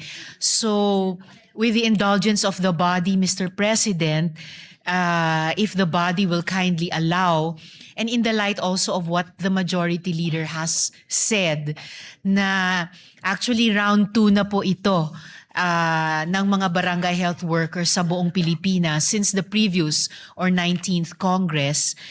If the body will allow, Mr. President, I respectfully move with the indulgence of the Majority Leader that the body closes the period of amendment on Senate Bill number 1905, Mr. President. Yes. This is actually the second time around this bill Yes, came Mr. to the floor. President. Yes, Mr. And President. last time we actually approved it. Unfortunately, hindi ho siya natuloy. No? So Yes. with that, Senator Erwin is raising his hands. We recognize Senator Erwin Tulfo. Just a short manifestation, Mr. President, Madam Chair, our sponsor. Kailangan na po siguro talaga nating ipasaho ito. Kailangan po dahil ito po ay ang ating po mga barangay health workers, ang mga first responders. Ito po nakita natin nung nagdaang earthquake sa Mindanao, sila po ang nauna. Ang mga barangay health workers po natin, ginagamot po yung may mga sugat at nag-iikot po sa iba't ibang barangay, doon po sa Sarangani, doon po sa General Santos City. At hindi lang po sa lugar na yan, kundi sa iba't ibang panig ng ating bansa na kapag tinamaan po ng mga unos, kalamidad, sila po ang unang-unang mga rumiresponde sa mga bahay-bahay. So, ika nga, I believe it is high time that we must pass this Senate bill alang-alang po sa kanila. And it is our way of saying thank you for your service. Maraming salamat, Mr. President. Thank you for that. Maraming salamat, Madam Sponsor. Thank you for that manifestation, Senator Erwin. I believe last night was Senator JV who sponsored this bill. No, kaya ho, That's dumaan right, na ho Mr. to sa maraming debate at sa wakas, nandito tayo ulit para aprubahan. Thank you very much, Mr. President. With that, I move that we close the period of amendments. Is there any objection? Hearing none, the period of amendments hereby closed. Salamat, Move- Mr. President. Thank you, Mr. President. Mr. President, move to approve on second reading Senate Bill number 1905 under Committee Report number 35. So, Is there any objection? Hearing none, Senate Bill number 1905 is hereby approved on second reading. Mr. President, I move congratulations. Congratulations to the sponsor. To the Barangay health workers and the Majority. sponsor, Salamat, Mr. Mr. President. President. Congratulations. And to the Senate. Mr. President, move to suspend consideration of the same. The consideration of the aforementioned bill is hereby suspended. Mr. President, I move that we proceed to reference of business, short reference of business. The Senate Secretary is directed to read the reference of business. Reference to business, message from the House of Representatives, letter from the House informing the Senate that on 3 June 2026, it passed the following House bills in which it requests the concurrence of the Senate. House number A389, an act prohibiting political dynasties in national and local elective offices. Referred to the Committee on Electoral Reforms and People's Participation and Constitutional Amendments and Revision of Codes. House number 9466, an act converting the National Feeding Program into a National Nutrition Program by expanding its scope and coverage and enhancing its support mechanisms, appropriating funds therefore, amending RA 11037 or the Masustansyang Pagkain para sa Batang Pilipino Act. Referred to the Committees on Basic Education, Agriculture, Food and Agrarian Reform, Ways and Means, and Finance. Committee Report 71, jointly by the Committees on Basic Education, Agriculture, Food and Agrarian Reform, and Finance on Senate number 2272, with Senators Tulfo R, Pangilinan, Marcos, Estrada, Villanueva, Lapid, Villar M, Aquino, Ejercito, Tulfo E, and Villar C as authors. An act strengthening and expanding the National Nutrition Program, amending for the purpose Republic Act number 11037, otherwise known as the Masustansyang Pagkain para sa Batang Pilipino Act, appropriating funds therefore, recommending approval in substitution of Senate numbers 87, 219, 431, 902, 1145, 1192, 1207, 1312, 1375, 1471, and 1767. Sponsor, Senator Aquino. To the calendar for ordinary business. Majority Leader. Oo nga. Plenary na.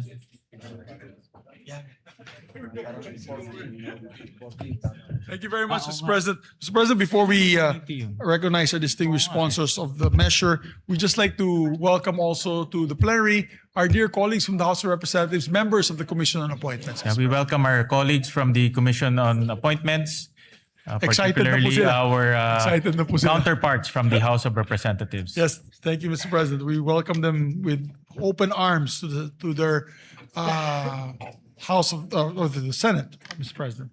Mr. President, I move that we transfer to the calendar ordinary business special orders, Senate Bill number, it's not in my list, 2272. 2272, Mr. President. I so move. Is there any objection? Hearing none, the motion is approved. Mr. President, I move that we consider Senate Bill number 2272 and ask the Secretary to read the title of the measure. Is there any objection? Hearing none, the motion is approved. Consideration of Senate Bill number 2272 is in order. Under Committee Report number 71, Mr. President. Under Committee Report 71, the Secretary is directed to read only the title of the bill without prejudice to inserting into the records the whole text thereof.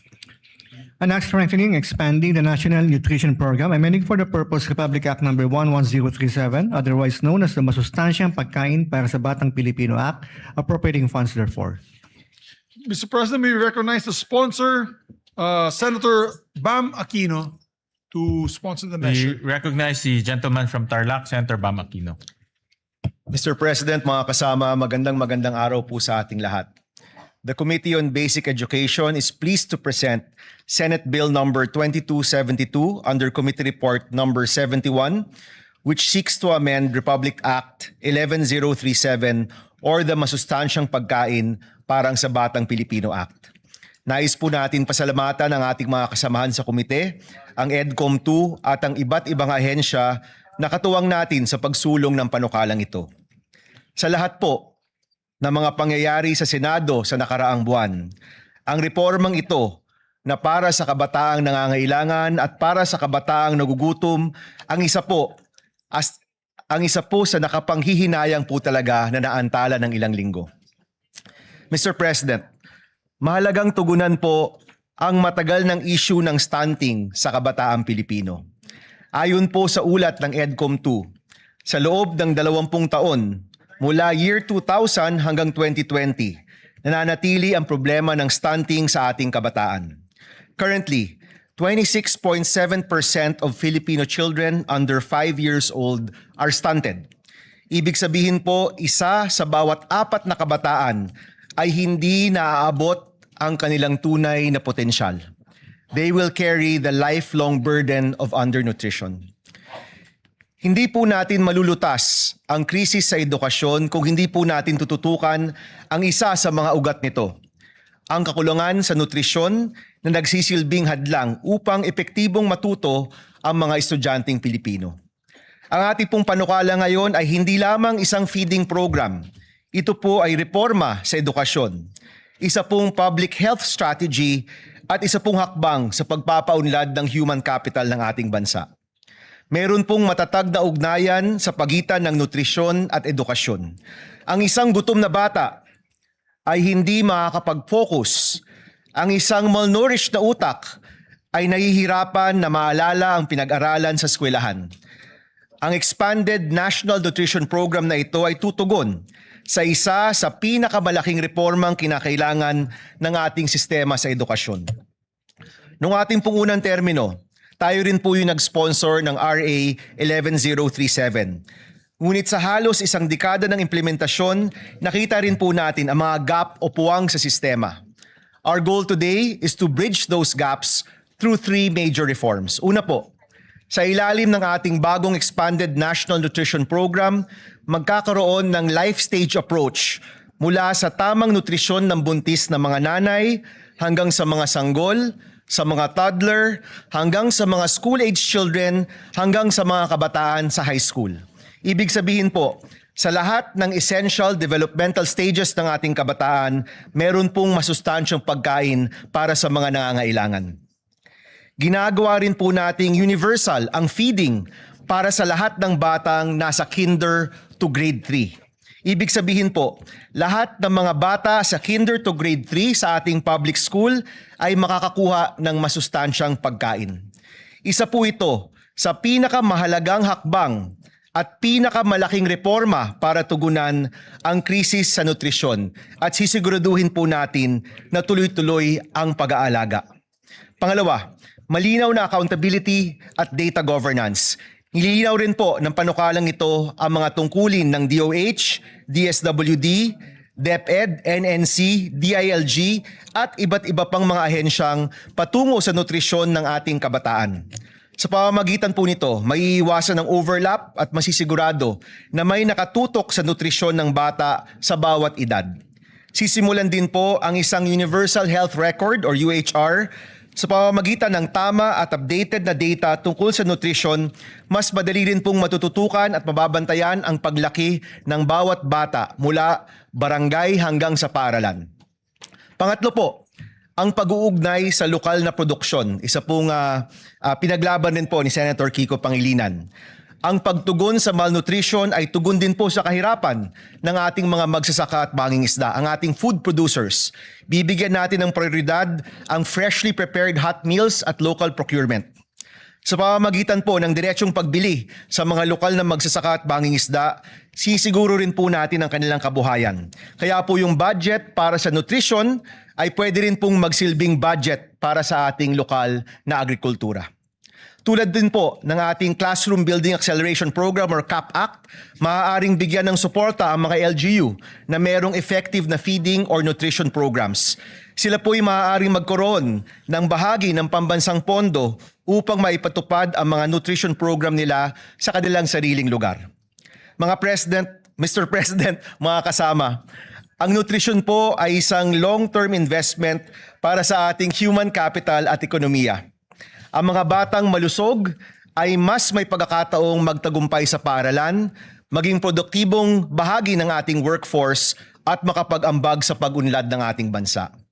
Nagbibigay din ang batas na ito ng karagdagang suporta para sa mga vulnerable sectors tulad ng indigenous learners, mga nasa GAIDA or geographically isolated and disadvantaged areas, mga batang may kapansanan at mga buntis na mag-aaral. Gaya po ng iba nating mga reforma sa edukasyon, inaasahan ko po ang inyong suporta upang masiguro na wala ng batang Pilipino ang uuwi na gutom o mahihirapang mag-aral dahil sa kumukulong sikmura.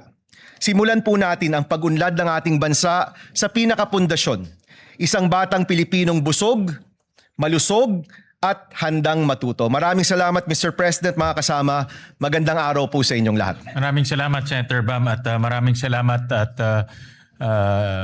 meron tayong ganitong batas para pumalutas po natin ang malnutrition sa ating bansa. At maraming salamat at binibigyan mo ng importansya ang kalusugan ng ating mga mag-aaral.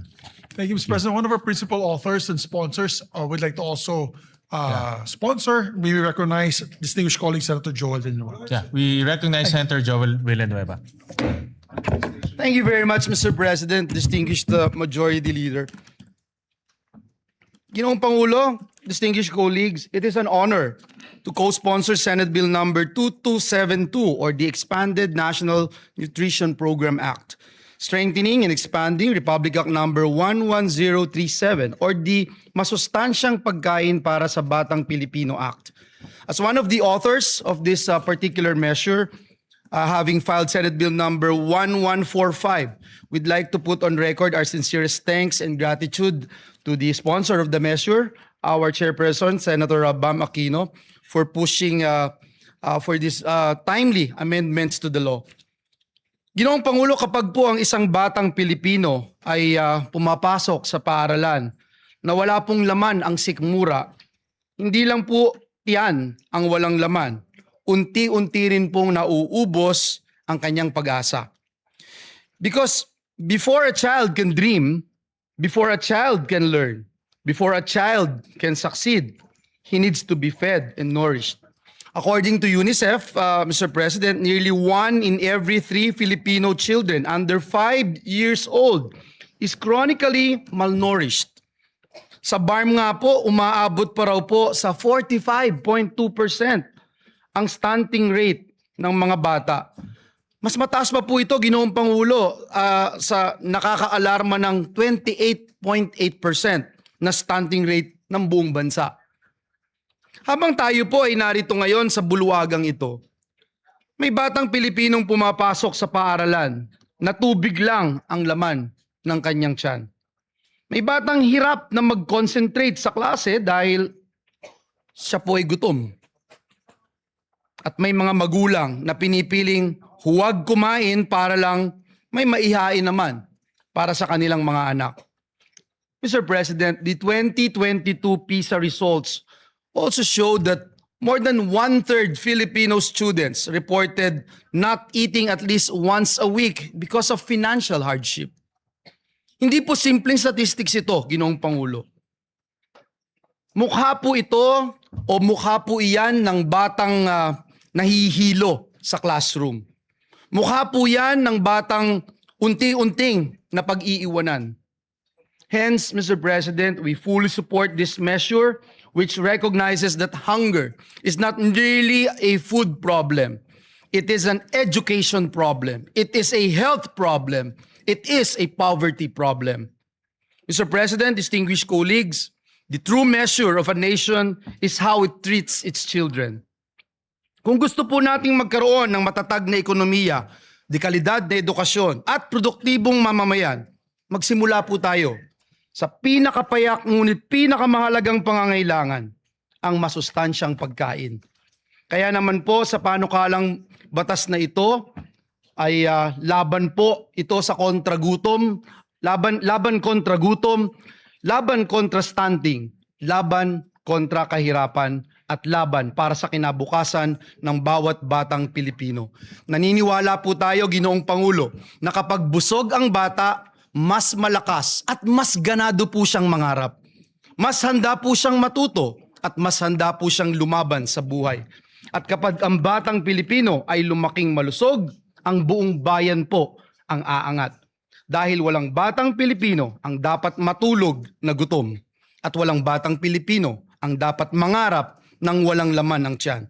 Muli, Ginoong Pangulo, maraming salamat at pagpalain po tayong lahat ng ating Panginoong Diyos. Maraming salamat, Senator Joel Villanueva. We recognize the gentleman from Pampanga, Senator Kiko Pangilinan. Maraming salamat, Mr. President. Just a quick manifestation. We will submit our co-sponsorship speech for this measure. We congratulate Senator Bam Aquino for marshalling this through. Nung nakaraang dalawang kampanya po natin ay pagkain at gutom ang ating tinututukan. Kaya ito'y isa sa mga mahalagang panukalang batas na dapat lamang ay maipasa kaagad. Isang pondo, Mr. President, 4 ang tinutugunan. Kahirapan, kalusugan, edukasyon, at agrikultura at pangingisda, Mr. President. 4 ang tinutugunan, isang pondo, Mr. President. Hindi lang gutom ng ating mga kababayan, ang ating mga anak, pati ang gutom ng ating mga magsasaka at mangingisda na maibenta ng tama ang kanilang ani at huli para gumanda ang kanilang kita, matutugunan din ng panukalang ito. Kaya we will submit our co-sponsorship speech, and we thank Senator Bam Aquino for marshalling this measure. Maraming salamat, Mr. President. Thank you. very much. We also recognize the gentleman from Palawan, Senator Erwin Tulfo. Mr. President, distinguished colleagues, I rise today to manifest my full support on Senator Bam Aquino's bill and formally co-sponsored the bill on the expanded National Nutrition Program under Committee Report number 71. Section 15, Article 2 of our 1987 Constitution explicitly mandates that the state shall protect and promote the right to health of the people. Yet, despite our past legislative efforts, we are cognizant of the stark reality that child malnutrition remains a formidable crisis in our country. Under Republic Act number 11037 or the Masustansyang Pagkain para sa Batang Pilipino Act, our national feeding program is currently limited to a period of 120 days. Mr. President, this is simply insufficient to sustain the nutritional requirements of our growing children from prenatal period to their school age years. Hindi naman po nawawala ang gutom at malnutrisyon pagkalipas ng 120 days. Sa katunayan, karamihan sa mga kaso ng stunting ay nagsisimula sa unang yugto ng buhay ng isang bata. Kaya kinakailangan ang tuloy-tuloy at pangmatagalang interbensyon. It is for this reason that I also filed Senate Bill number 1471. Through this measure, we seek to extend the national feeding program. Furthermore, this bill represents an opportunity to simultaneously uplift another marginalized sector by harmonizing this measure with Section 11 of Republic Act number 11321 or the Sagip Saka Act. We mandate the direct purchase of agricultural and fishery products from accredited farmers and fisherfolks cooperatives. Mr. President, by linking our national feeding initiatives directly with our local producers, we combat the hunger that impairs our students' ability to learn, and we secure reliable livelihood for our agriculture sector. Win-win solution para sa ating mga mag-aaral at magsasaka.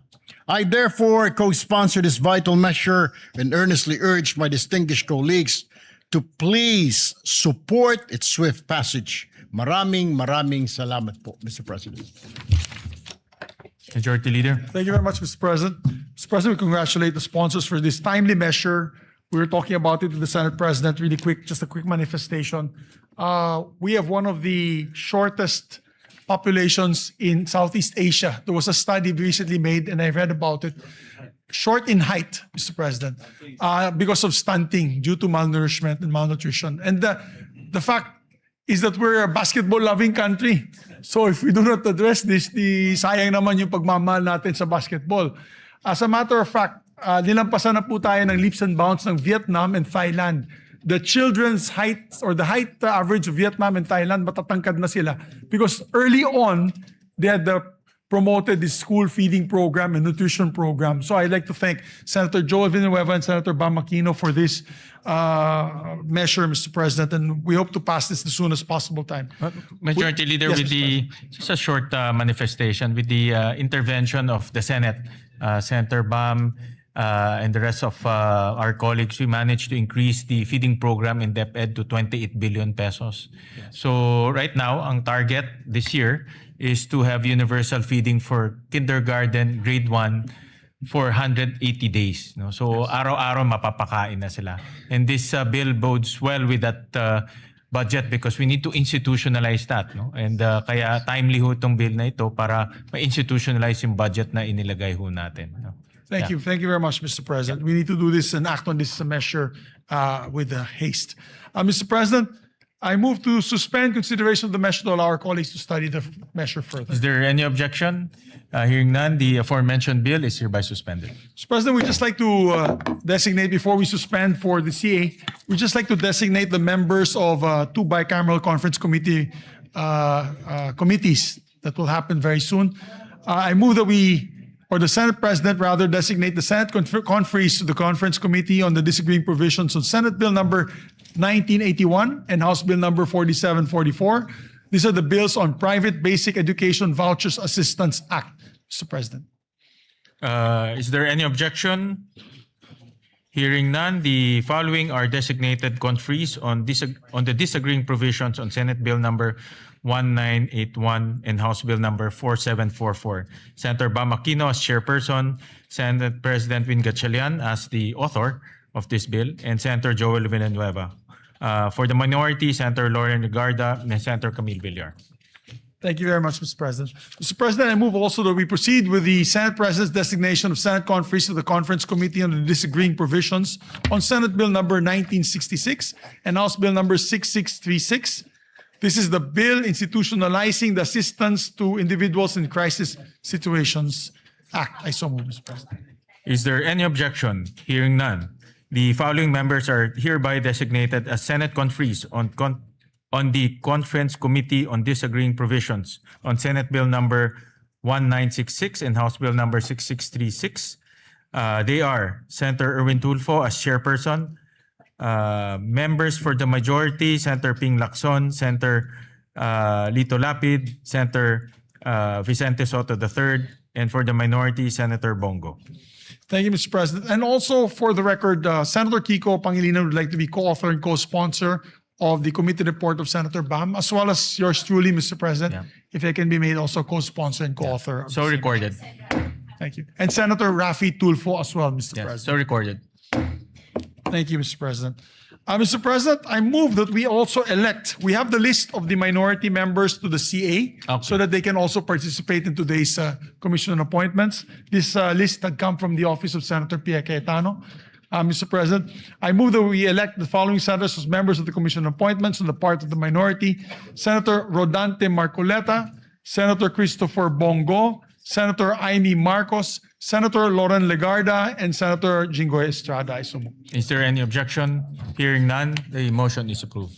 And also, Mr. President, pursuant to Article 6, Section 17 of the 1987 Constitution, I move to elect the following members to the Senate Electoral Tribunal on the part of the minority: Senators Pia Cayetano and Senator Robin Hood Padilla. I so Is move. there any objection? Hearing none, motion is approved.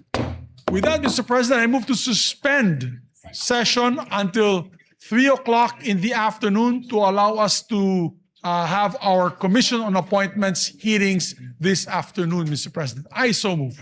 Session is suspended.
Mr. President.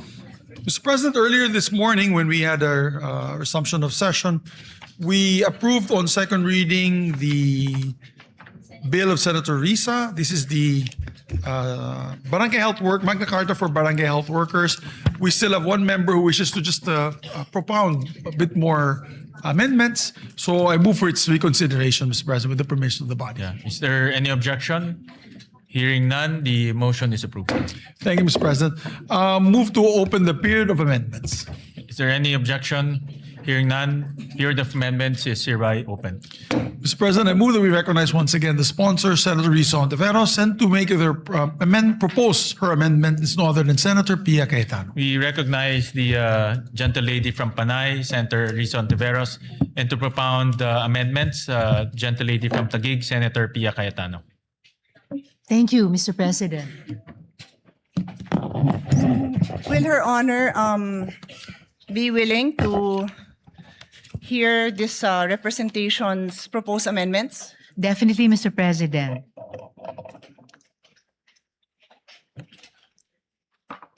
Thank you, Mr. President, because earlier this morning, Her Honor put on record that no amendments were submitted. None may have been submitted, but our name is on the list to propound amendments. So thank you to the Majority Floor Leader who was gracious enough to allow us to still propose our amendments. You're welcome, Mr. President. I made a No, record earlier I that thank there the were... Majority Floor Leader, not Her Honor, because Her Honor Oh. closed the period of amendments despite our name being there. Well, Mr. President, just to reiterate, in this morning's session of the special session, I made of record that there were no more committee amendments and no other colleagues had submitted proposed individual amendments. And I said repeatedly more than once that if the body allows, that I would respectfully move to close the period of amendments. And that is also why, Mr. President, this afternoon, when the Majority Leader asked me on behalf of the gentle lady from Taguig and Pateros to reopen, I readily agreed. Because my interest, like any other member of the chamber, is to move our bills forward. And if this afternoon the gentle lady is desirous to present the amendments, then by all means, I gave way to the reconsideration, Mr. Thank President. you. I'll just remind the body that the practice is usually staff to coordinate if there's a name on the list, because sometimes the person who made the reservation would waive their right, and that's quite common, or sometimes they would submit their amendments, or sometimes they would ask for a later time. So on that note, I'm ready to proceed. Yes, Mr. President. On page 1, line 14,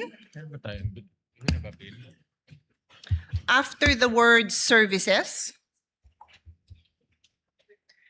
delete the period and add a comma, then insert the phrase, thereby advancing the Philippines' commitment under the United Nations 2013 Agenda for Sustainable Development, parenthesis, SDG, close parenthesis, particularly SDG 1, parenthesis, no poverty, close parenthesis, SDG 3, parenthesis, good health and well-being, close parenthesis, and SDG 10, parenthesis, reduce inequalities, close parenthesis. We submit, Mr. President. Mr. President, that sounds very all right, and in principle, I'm ready to accept that. May I just request, I don't have a copy of the proposed amendments, so I can be guided in accepting these proposed amendments, Mr. President.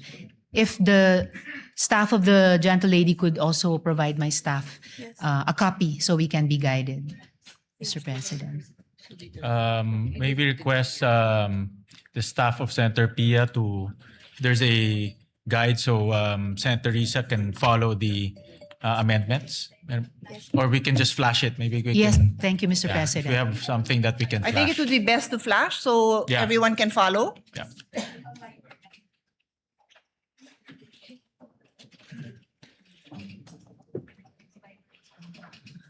Session suspended. Thank you, Mr.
Actually, Mr. President, these are very simple, straightforward amendments, so we don't have a ready copy to share. But I can read, in the interest of moving it along, I can read the amendments, and Her Honor can check it. If there's any issue with it later on, then in the same way that we reopen, Her Honor can check. Because honestly, they're very straightforward. They're just principles which, knowing how we all have a common interest in supporting the strengthening the work of the barangay health workers. I really don't foresee that there's anything controversial. Again, happy to present, but I don't have it in a form that is presentable right now. So because I'm reading, I don't read a script. I look at the bill and then I read my amendments. That's all I There, have. it's already there. Okay. flashed. So maybe as we go line by line, there will be time to prepare it. Okay. Thank you, Mr. President. That would have been fine. And in fact, yes, I have that copy already also po. And as I said earlier, yung unang pinropose na amendment ng gentle lady, it already sounded okay. But this is even more helpful now to have this matrix. Salamat po, Mr. President. Go ahead. Has this been What does accepted? the sponsor say So to the amendment? To the first proposed amendment, Mr. President, in section 2. Accepted, Mr. President. Any objection? Hearing none, amendment is approved.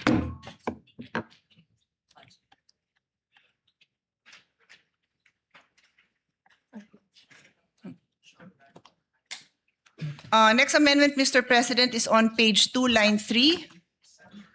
After the word development, insert the sentence. The state further recognizes that BHWs are critical drivers in achieving the SDGs, as they serve as the primary health safety net for the most vulnerable, marginalized, and far-flung communities. We submit, Mr. President. Accepted, Mr. President. Any objection? Hearing none, amendment is approved. Page 6. What's next? Page 6. Okay. Next amendment, Mr. President, is on page 6, line 30. After the word field, semicolon, delete the word end. And still on the same page, line 32, after the word development, period, delete the period and replace it with a semicolon and add the word end after the semicolon. And after letter E, add a new letter F, providing technical support for the use of digital health tools and telehealth platforms in the performance of their duties. We submit, Mr. President. Sorry, Mr. President. I'm following the matrix. What section is that in? I think section Page 11, 6. Yes, Yes. Mr. President, Letter sorry. I F. see it in section 11. letter D. Yes po. So after the words and professional development. Yes. Yes, accepted. correct. Accepted, Any- Mr. President. Any objection? Hearing none, amendment is carried. Meron pa. Our next amendment is on page 8, line 27. Delete the word end. And on the same page, on line 31, after the word duties, delete the period and replace it with a semicolon and then add the word end and add a new number 3, which shall read, psychosocial support and mental health services, recognizing the emotional, psychological, and physical demands inherent in frontline community health service. The DOH, in coordination with concerned LGUs, shall ensure that all registered BHWs, whether volunteer or employed, have access to psychosocial support and mental health services appropriate to their role and circumstances, which shall be in accordance with Republic Act number 11036, otherwise known as the Mental Health Act. We submit, Mr. President. Accepted, Mr. President. Any objection? Hearing none, amendments carried. Thank you, Mr. President. That is all. Thank you, Madam Sponsor. Thank you, gentlelady, and thank you, Mr. President. Thank you to Senator Pia, and I've worked with Senator Pia in many education bills. Lagi niyang pinapaganda at sinasharpen yung mga bills natin. Kaya maraming salamat sa amendments and interventions. Yes, thank you. Thank you very much, Mr. President. Mr. President, with that, I move to close the period of amendments. Is there any objection? Hearing none, period of amendments hereby closed.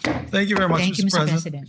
Thank you also to the our colleague, Senator Pia Cayetano, and the sponsor, Senator Risa Ontiveros. With that, I move to approve on second reading, subject to style, Mr. President, the measure. Is there any objection?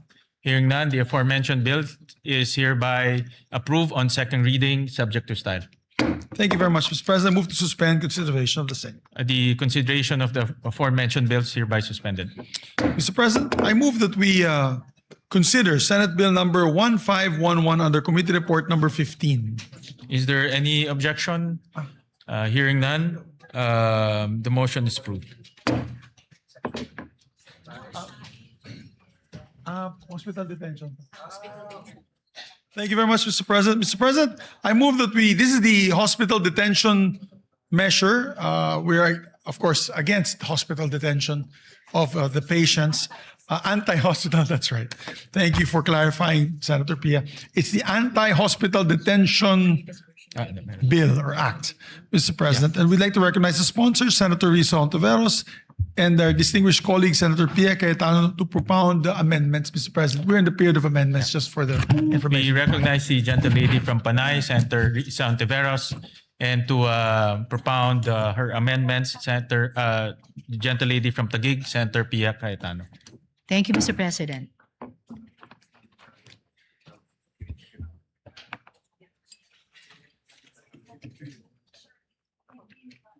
Thank you, Mr. President, for the information of the body and to remind the sponsor. When we were in the period of interpellation, this representation agreed that we close the period of interpellation on the condition that we would be able to propound questions during the period of amendment to help us formulate the proper amendments and to also enlighten the body on the issues, because for the record, this bill amends the law that this representation sponsored 15 years ago.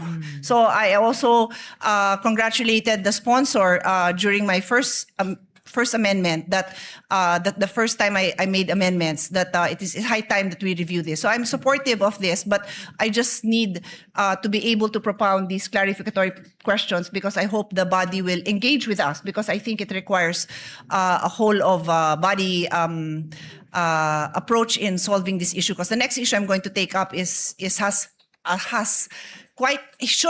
might have a very big impact on the financial constraints of government. So if with her honor's permission, can I proceed? Yes, Mr. President. So we will start now on section 2, which is Just to put everyone on the same page, we provided a clean copy to the body dated May 19. No? So Yes, Mr. yeah, President. so that will be the base bill that we'll be referring to. okay. So I would like to bring the body up to speed. No, the current law requires that there is a promissory note that is executed by the patient, and the reason for this, dear colleagues, is because a lot of the private hospitals, they do not have endless cash flow. They are also running a business. Karamihan po niyan mga single proprietary owners na mga doktor mismo, and they also have to pay for their staff, for their lab technicians, for they have to cover all the investments they made, the purchases of their equipment, etc. So the reason that the law requires a promissory note, kasi hindi naman din kayang saluhin ng mga private hospitals yung yung hospital bill ng mga pasyente.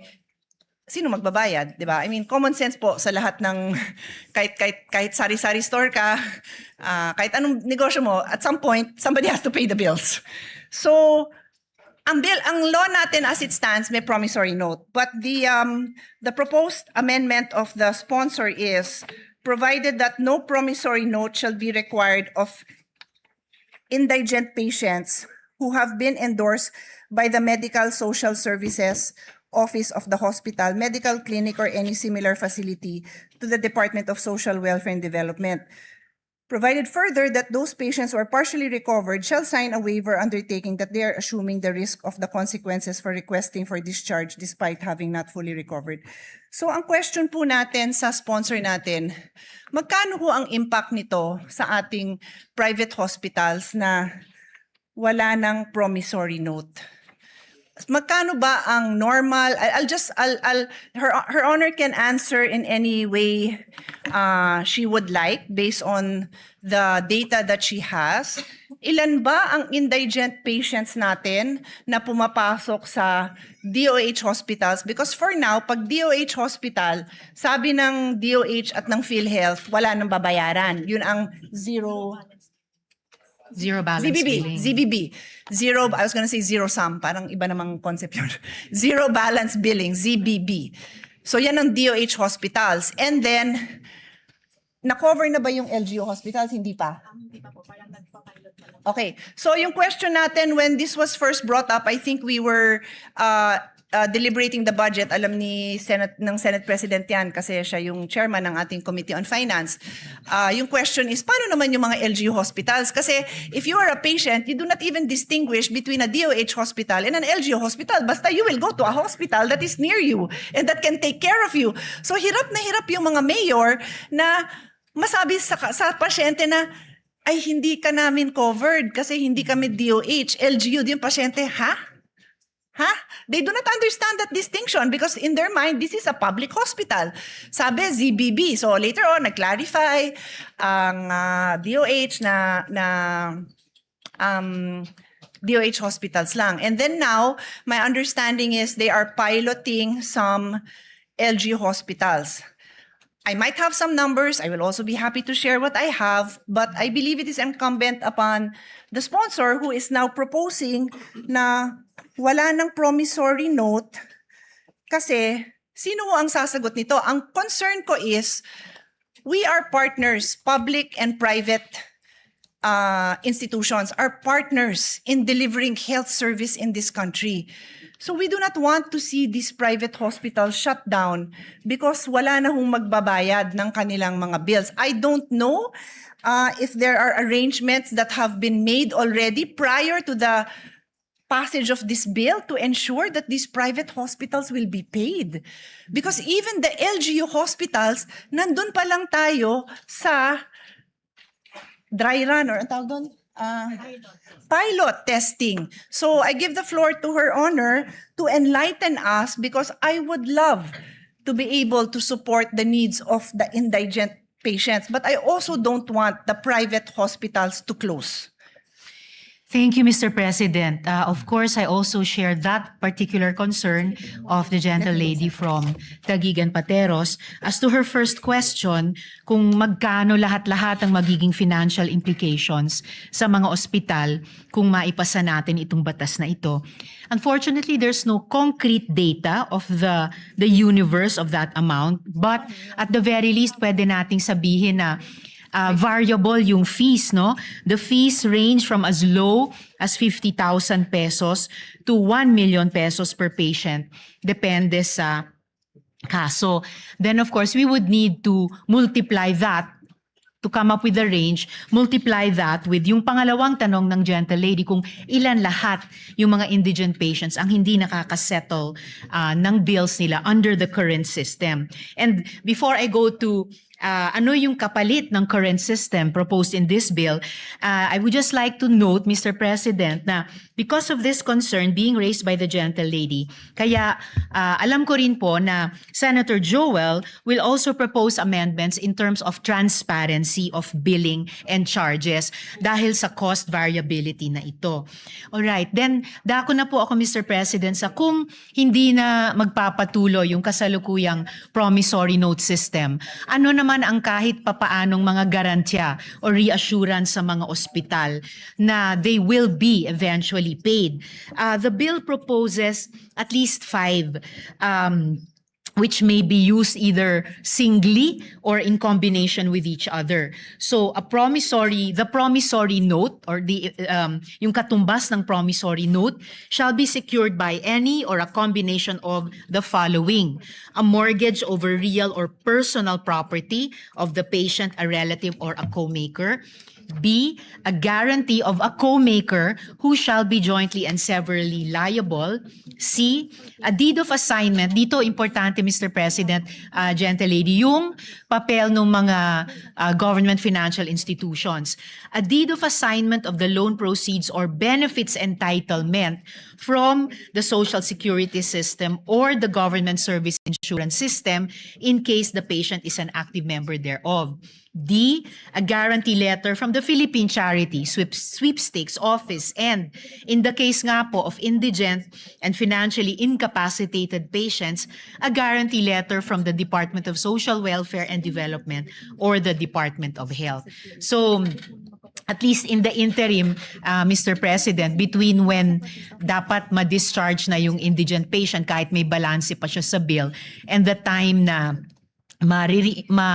mako-compensate nga yung ospital, ito po yung nakitang mga kapalit na mala promissory note o garantiya para sa kanila, Mr. President.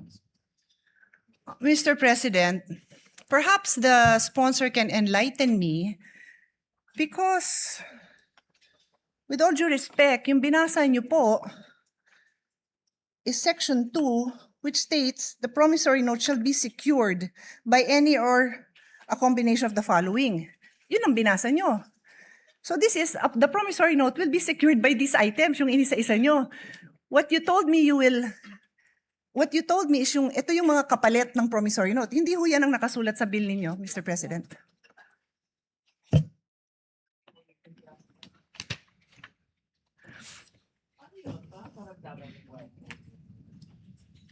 No, Mr. President, it will be a different system. Kung dati the indigent patient and his or her family were on their own to execute a promissory note kahit wala or kulang na kulang ang anumang collateral. Here, there is a promissory note in their name but backed up not by them all by their lonesome, pero itong mga social protection and government financial institutions natin. And without leaving this topic, if the gentlelady wishes to pursue it, just relating to an earlier question of hers, in terms of proxy data, yung tinatanong po nila na magkanong magiging cost implications, lalo na sa mga private hospitals, kung maipasa yung batas na ito. So babalikan, sorry, just so for clarity lang, Yes. binabalikan niyo yung unang question ko kasi yung question natin ngayon is your response to me. Yes. So which one first? Because Sabi hindi ko ba po, tayo- Mr. President, na without leaving this topic, just para hindi So, ko balikan natin malimutan. yung sa numbers. Yes, Okay, I just sure. want to add Okay. yung sagot ko kanina dun sa isa sa mga naunang tanong ng gentlelady na to use proxy data, if private hospitals are claiming 7 to 10 billion pesos from PhilHealth, then at least for purposes of discussion, we could assume around that amount yung implication sa kanila kapag maipasa itong batas. So that 7B to 10B worth of payments due sa kanila ay ipasasalo natin sa ganitong bagong sistema. And then again, mindful Can I comment on that one? Yes, Kasi Mr. otherwise, either I'll comment on this now or ililista ko lang kasi It's all right, Mr. President. sige. So The gentlelady may her proceed. Honor's theory is that based on the claim of private hospitals to PhilHealth, and her Honor said it is 7 to 10 billion, yan yung ina-assume ng ating sponsor na amount that is needed to cover indigent patients. Yes, Mr. President. Saan mo nanggaling yung figure na yon? From PhilHealth, Mr. President, with this What is aggregated. the exact line item for that because I've sponsored the budget of PhilHealth and maraming hinihingi ang PhilHealth. So, hindi ko kayang tanggapin na yan necessarily ang pang-indigent because the record also shows napakaraming indigent patients who don't bother going to the hospital because alam nilang wala silang pangbayad. So, this is probably the bill for lower middle class or middle class patients who cannot even cover the bill. Hindi pa yata ito yung sa indigent. So we have to be clear if we are going to mention numbers that this definitely covers the sector that we are referring to. Yun lang naman yung reason kung bakit nagtatanong ako ng numbers kasi nakakatakot magpasa ng batas na to at batas ko to at gusto ko naman talaga siyang pagandahin na hindi tayo clear sa figures natin, Mr. President. Yes, Mr. President, I'm just pulling up the disaggregated data for which we came up with this proxy data of a range of 7 to 10 billion pesos. And I will be giving that to the gentlelady during this interpellation or this period of amendments. Additionally, Mr. President, before returning to the latest concern of the gentlelady, mindful of the apprehensions and reservations raised by the good senator from Taguig and Pateros regarding the possible cost implications to government, the sponsor wishes to place on record that the provision is anchored on the availability of medical assistance programs of various government agencies as provided under this bill na binanggit ko nga, Mr. President, as well as, of course, the continued implementation of the government's zero balance and no balance billing policies. And in line with this, the sponsor is likewise inclined to accept the proposed amendment of the good senator from Taguig when she proposes it, requiring the Department of Health to establish the criteria for indigency and the requirements necessary to qualify for the said exemption at a later time, Mr. President.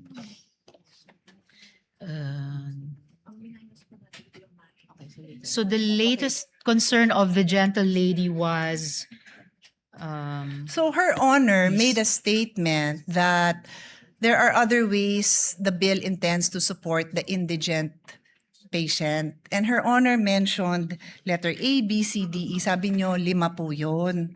Ang sinasabi ko po sa inyo, kindly educate me because yung sinabi nyo, wala yan sa bill. Ang naka-enumerate dyan na 5 items are,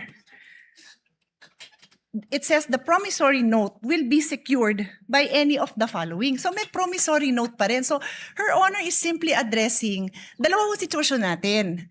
Sino ang kailangan magbigay ng promissory note at based dun sa dito sa amendment nyo, the indigents will no longer be required to execute a promissory note. Tapos dinagdag nyo, pero ito yung mga pwede nilang gawin. Wala nga ho yun. Yung sinabi nyo, wala sa bill nyo. Ang nasa bill, yung mga 5 items that are used to secure a promissory note. So that covers the people who need to pay a promissory note. So Her Honor has to clarify this because it's not, what she's saying is not in the bill. Actually, Mr. President, it is in the bill. In fact, in answering this question, nag-take off po ako dun sa page 3, line 17, section 2, na kinwote ng gentlelady from Taguig and Pateros. And kaya tinalakay ko po yun na in lieu of the current promissory note system, it's still called the promissory note here, pero hindi na po yung solong mga collateral o ano pa mang meager resources na meron yung indigent patient or family ang magsisecure niyan. Ang magbaback up na po nun ay yung mga social protection agencies at saka government financial institutions natin tulad ng SSS, GSIS, PCSO, DSWD, DOH. So in effect, Can Her the Honor promissory specific- note, if I may just complete sure. this last sentence, the promissory note will no longer be issued by their lonesome nga po ng indigent patient and family, then bahala na sila sa buhay nila kung paano i-honor. In a way, it will be for the benefit of the hospital na mayroong, hindi yung mahirap na iyon, pero may government institutions na nagsisiguro sa kanila na you will be paid, Mr. President.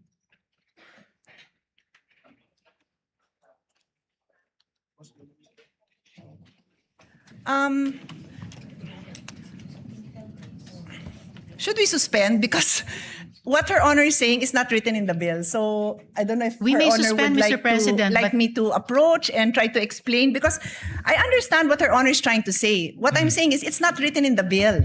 Mr. You President, can we ask may your suspend. staff because it's not written in the bill. We may suspend, Mr. President, but it is actually written in the bill, and I was Kindly read quoting it. the gentlelady Kindly read it when I into the responded to her record. question. Then read it into the record, because yung binanggit niyong 5 items, nandyan nakasulat yan.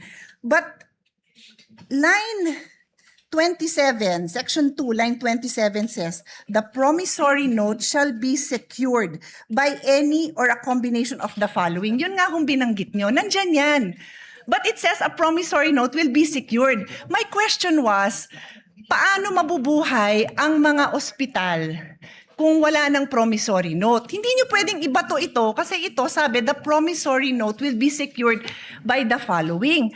Perhaps Your Honor would like to make an amendment that says that in lieu of the promissory note, kasi yun ho ang sinasabi ninyo.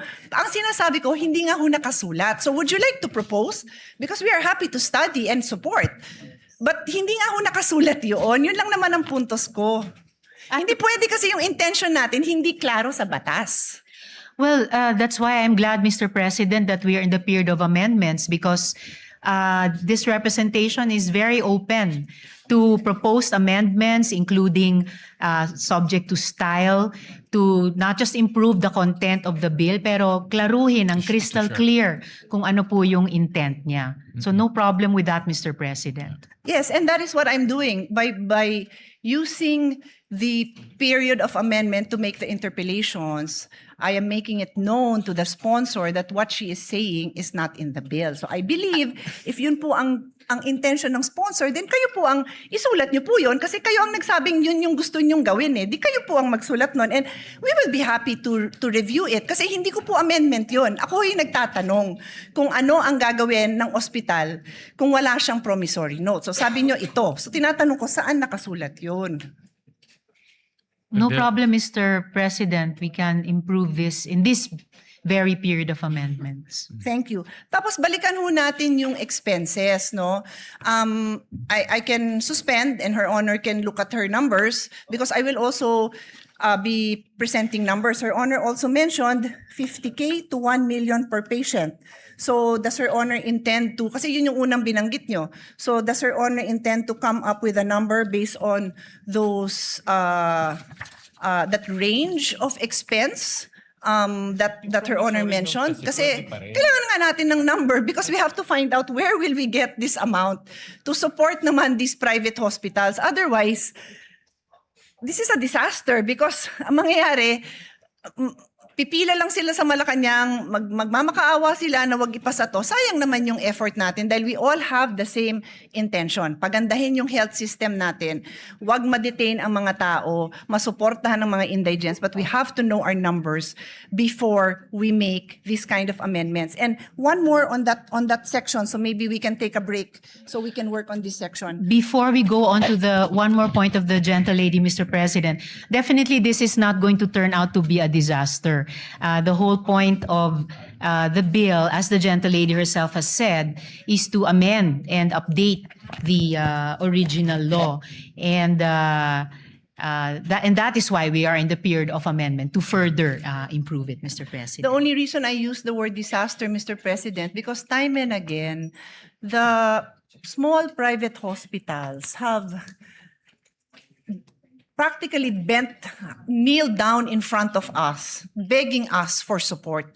So pag pinasa natin to, hindi dahil sa hindi natin kinonsider yung burden sa kanila, then disaster yun para sa kanila. At kung disaster yun para sa kanila, disaster yun sa healthcare system natin because we are partners. Yun lang naman ang sa akin. We are partners, public and private. May mga lugar, and again, the Senate President is listening intently. Thank you because alam nyo din to. There are areas where there are no public hospitals. So, private hospital yung inaasahan mo doon. Tapos, kung yung mga indigent patients, sabi natin, magpapasa tayo, wala nang promissory note. At again, forgive me kung hindi ko lang naiintindihan. Kaya nga sabi ko, please feel free to point it out and educate me kung saan dyan nakalagay. Ano ba yung in lieu of the promissory note na matatanggap ng ospital? Kasi, Kung wala, mababaon sila sa utang, magsasara sila. And that threat has happened many times. Alam ni Senate President yan. Ilang beses yan hindi lang nag-threaten. Some of them really closed. During the pandemic, they closed because PhilHealth was not fast enough to reimburse them for the expenses that they incurred during the time. Marami hong nagsara. So I'm just banking on experience to ensure that what we pass is a responsible response to this issue. So before I leave section 2, ang idadagdag ko is, did Her Honor take up during the hearings this possible amendment na lahat ng indigent patients wala ng promissory note? Na-take up ho ba yan sa hearing so that you would be able to hear the concerns of the different sectors, including the small private hospitals, the small clinic owners, yung mga lying-in clinic. Maliit lang ang singil niya na pag nanganak ha. I'll try to pull out that number. It's not a huge amount because it's just a lying-in clinic, overnight pag nanganak. So pag indigent, the amendment now is lahat ng indigent patients wala nang babayaran. Wala nang promissory note. Sorry, to be clear, wala nang promissory note. So, was this taken up during the hearing so that marinig natin yung side nila? No, Mr. President, it wasn't taken up to have no promissory notes. The change, Mr. President, was that, as I mentioned earlier, hindi na po mag-isang mag-i-issue ng promissory note ang mahirap kahit sapilitang magkakabit siya ng kakarampot na nga na pagmamayari niya bilang di umanong collateral. Ang magbaback up na po ng promissory note, which is now more a document for the benefit of the hospital, ay ito nga pong mga social protection at saka government financial institutions na binanggit ko po kanina. So, ang ibig niyo, Mr. so two President. things I want to establish. Number one, hindi nyo nga na-take up yan, pero ang impact nito napakalaki sa private hospitals. Wala silang chance na marinig ang side nila kasi hindi yan na-take up during the hearing. Ang sa akin naman po, I understand, no? May liberty naman po tayo mga parliamentarians na ma-take up sa floor ang mga iba-ibang amendment. Naintindihan ko naman po yun. Pero pag napakabigat nung impact, it's either na-take up yan sa hearing or bibigyan natin sila ng time na mabigay din nila yung posisyon nila dito kasi sobrang laki talaga ng impact sa kanila. Please give me the number of private hospitals. 864 private hospitals. There are 864 private hospitals spread out all over the country. And like I said, there are certain areas where there are no public hospitals. So ang tatakbuhan lang ng tao, private hospitals. So kung hindi sila narinig sa hearing, sana man lang marinig din natin yung posisyon nila on this issue. And before, as I said, I leave section 2. Your Honor If keeps the gentlelady would allow, Of course. before we move to another No, I'm not leaving yet. point. I have another point on section 2. If I may just respond to this latest point. I did not say po na hindi inimbita ang mga private hospitals. We did invite them to the hearing, and as far as we can remember, they had no opposition to changing the promissory note system, and in large part changing it by backing it up, hindi sa collateral ng mga mahihirap na, kundi yung guarantee at financial capacity ng mga government financial institutions at saka social protection agencies. Ang sinabi ko pong hindi ay hindi natalakay ang isang no promissory note system. But did we invite the private hospitals? We did po, Mr. President. Yes, thank you for clarifying that. Maganda namang clarification yon kasi magandang napapakita naman natin na naimbita naman. Pero yung topic na yan, hindi na pag-usapan. And if Her Honor, again, may clarify, ano ho ba yung version ng bill na natalakay doon? Yung no promissory note sa indigent patient, sabi ng ating sponsor, hindi natalakay. How about yung no promissory note to senior indigent patients? Natalakay yata yon. Tama ho ba ako? Yes, Mr. President, tinalakay po para sa senior citizens. So ang pagkakaintindi po natin, and again, correct me if my understanding is wrong, ang na-bring up At ang alam ng mga nag-attend ng hearing is that i-consider yung no promissory note sa senior indigent patient. Kaya lang, pagdating na sa committee report, naging indigent patients lahat na. Kaya nga pati yung example ko na maternity lying in clinic, kasama na rin po dyan. Ang laki rin ho ng tama nila. When I said 800 plus hospitals,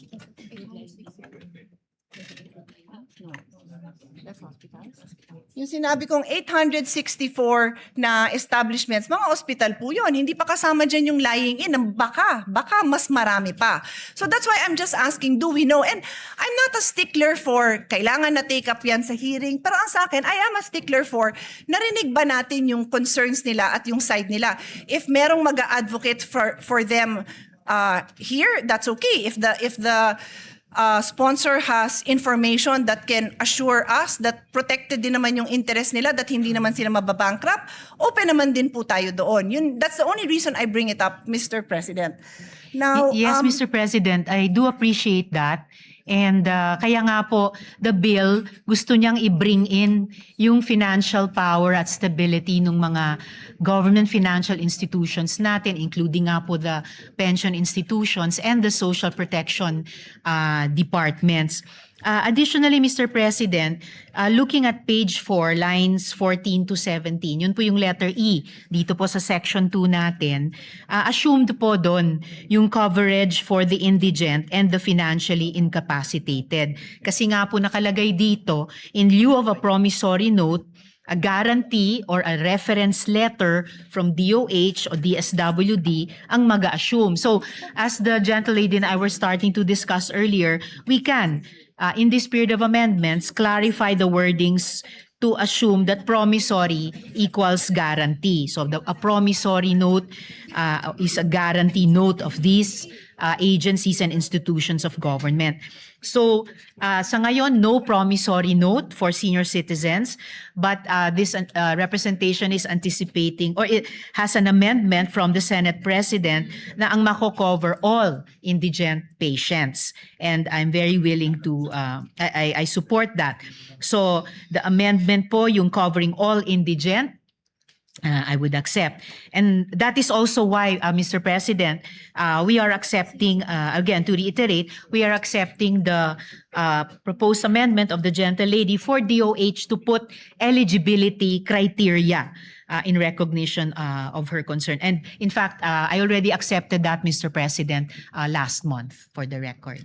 And for the record, I have no issue covering indigent patients. I am just asking for the financial data so that we are assured that when we go into the budget debates, we will have the full support of all our colleagues to support this amount because mababankrupt nga ang mga private hospitals. And again, I am very willing to hear the numbers to ensure that hindi sila mababankrupt kasi yun lang naman yung objective natin, Mr. President, to ensure that we have a healthy health ecosystem na buhay ang ating private health institutions at nandyan yung mga support na kailangan nila. Kasi bago nga itong factor na dinadagdag natin.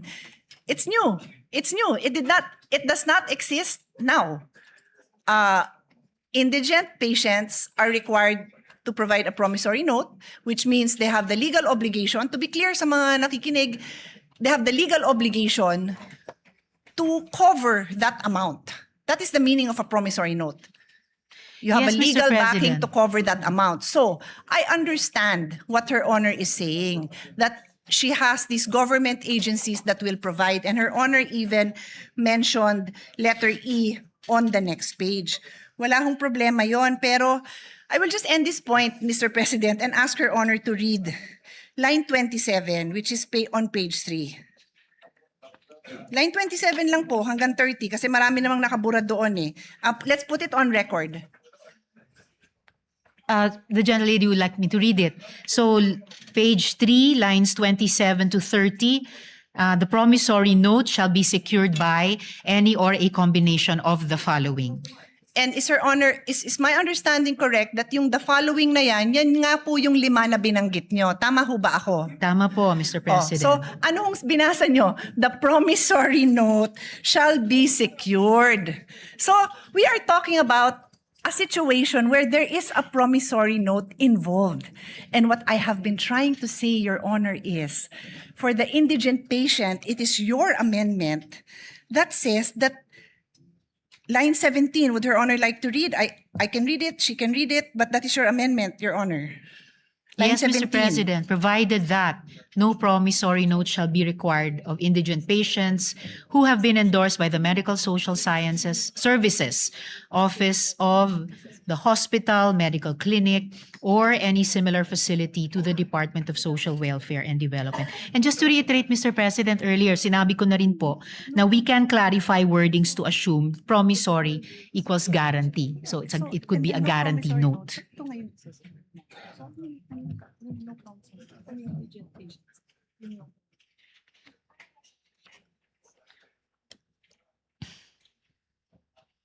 Saka wala rin naman pong changes sa Mr. President, assuming no sa budget allocation dahil nasa loob naman ng DOH at DSWD budgets yung MAIFIP at AIX respectively nila. Yun po yung intent din sa bill na to. Mr. President, Your Honor just read line 17, no promissory note shall be required of indigent patients.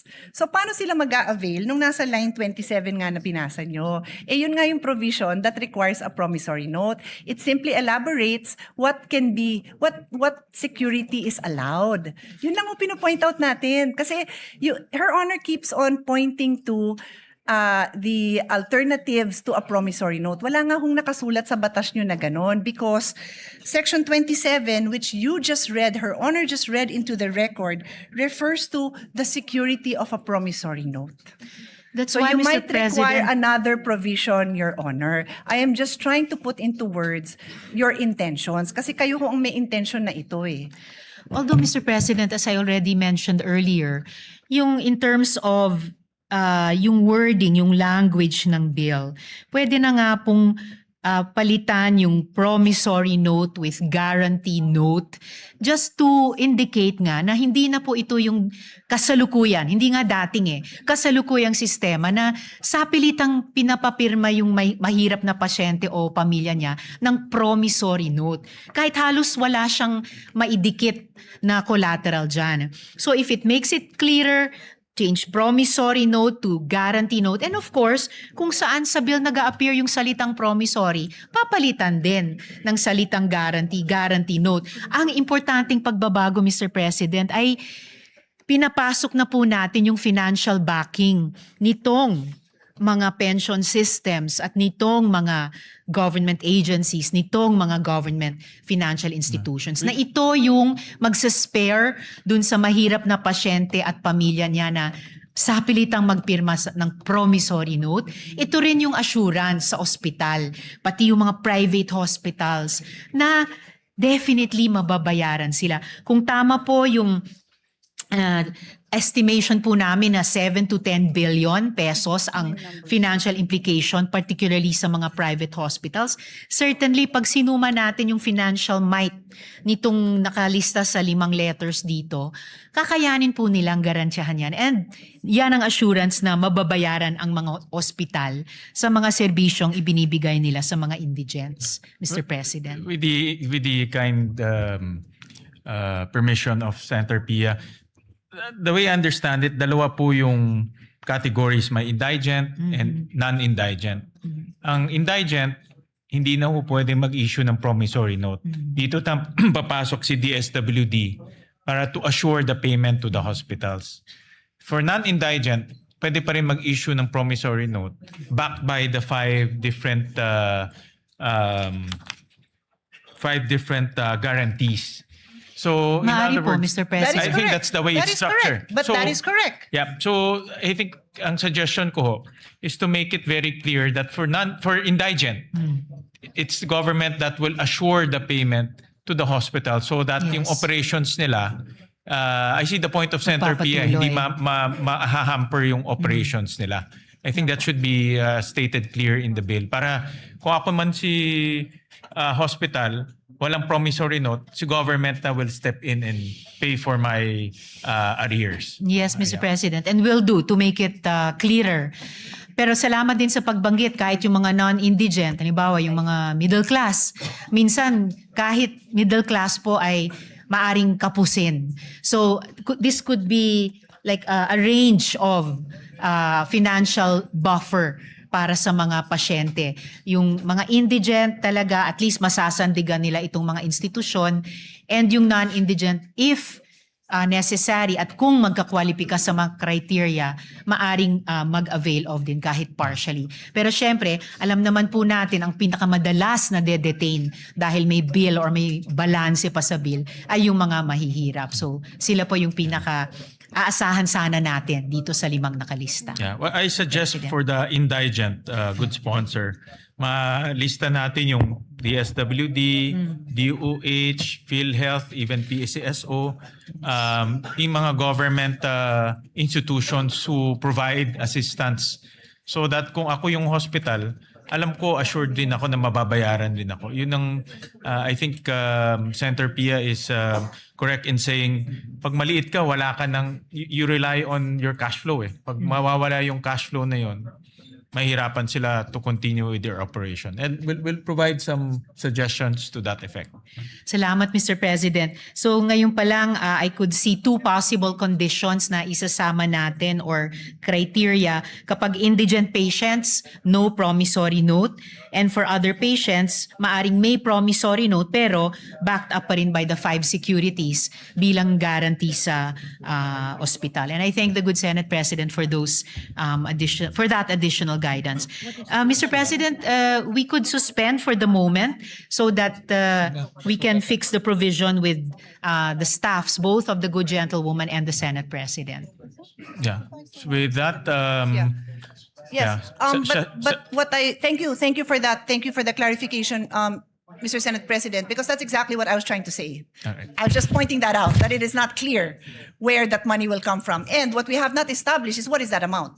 Because I am prepared later on when we resume to show that the amount I have is much more than, I think her honor said 7 to 10 billion, if I'm not 5 mistaken. to 7 billion pesos. 5 to 7. The Mr. numbers I President. have are much bigger. I just want to study it a little bit more because it's not my goal to prolong this. I also want to Not pass 7 this. to 10, Pero sorry. I want to be responsible about this. Otherwise, I will have to make a reservation in the passage of this measure because when the budget time comes, or even before that comes, mark my word, pipila ang ating mga private hospitals to object to the passing of this. And we don't want that. No, we want them to know that it's a Senate that listens to the people and passes responsible bills. Thank you, Mr. President, for your clarification.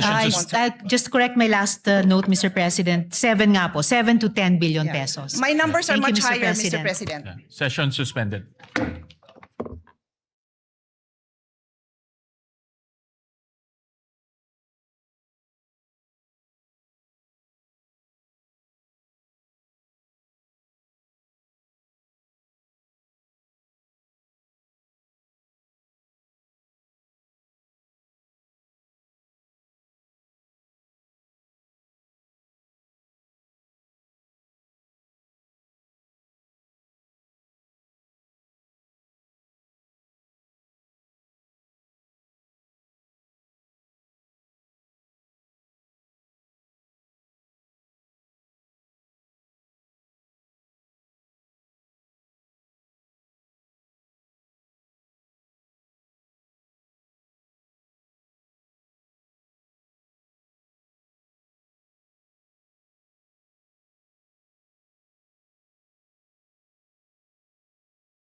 Thank you, Mr. President. Mr. President, allow our sponsor, together with Senator Pia Cayetano, to discuss further the amendments with the staff on the staff level. I move to suspend first consideration. Senate Bill number 1511. I so move. Is there any objection? Hearing none, the motion is approved.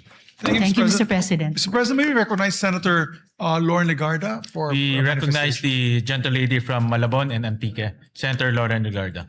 Thank you very much. First time I'm addressing Senator Sherwin Gatchalian as Senate President. Congratulations once again for a very a hardworking, dedicated, brilliant, disciplined public servant. So congratulations. Thank you, Madam. Yes, Mr. President, on behalf of the minority, may I manifest for the record that Senator Alan Peter S. Cayetano shall serve as the minority floor leader. Likewise, the minority members' presence here. This is without prejudice to the final resolution of the case currently pending before the Supreme Court. And this manifestation is to ensure the orderly discharge of the functions of the whole Senate as an institution and the minority during the pendency of said case. Thank you. So recorded. Majority Leader. May we recognize, Mr. President, our distinguished colleague, Senator Bam Aquino. We recognize the gentleman from Tarlac, Senator Bam Aquino. Mr. President, mga kababayan at kapwa ko Pilipino, noong 8 ng Hunyo, 2 kabataan na puno ng pangarap, 2 atleta ng Ateneo de Manila University Men's Basketball Team, sina Rene Clert Baterbonia at Divine Adili, ang binawian ng buhay sa isang off-campus activity sa Aurora. Noong nakaraang Huwebes, nabisita po natin ang magulang ni Rene. At sa gitna ng lungkot, dalamhati at galit, iisa lang po ang kanilang hiling, ang katotohanan. Ano ba talaga ang nangyari sa kanilang anak? At sa palagay ko po, kung ito po'y nangyari sa kahit sino sa atin, ito rin naman po ang hihingin natin. At higit pa dito. Ang trahedyang sumapit kina Rene at Divine ay nangangailangan ng kalinawan at katotohanan. At para po sa magulang, pamilya, kaibigan at komunidad ni Rene at Divine, posible pong maging espasyo ang Senado upang lumabas ang katotohanan sa mga pangyayari sa araw na yon. Sa pagdinig na ito, suriin po natin ang kasalukuyang polisiya ng DepEd, ng CHED, ng mga sports and athletic rules, regulations and standards po nito.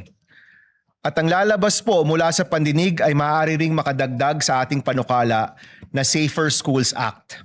Kaya hinihiling po namin na atasan ng Committee on Basic Education at Committee on Justice na isagawa ang isang pagdinig at pagsiyasat ukol sa trahedyang ito. Para po sa katarungan, para po sa kaligtasan, para po sa ating kabataan, at syempre po para kay Rene at Divine. Maraming salamat po, Mr. President.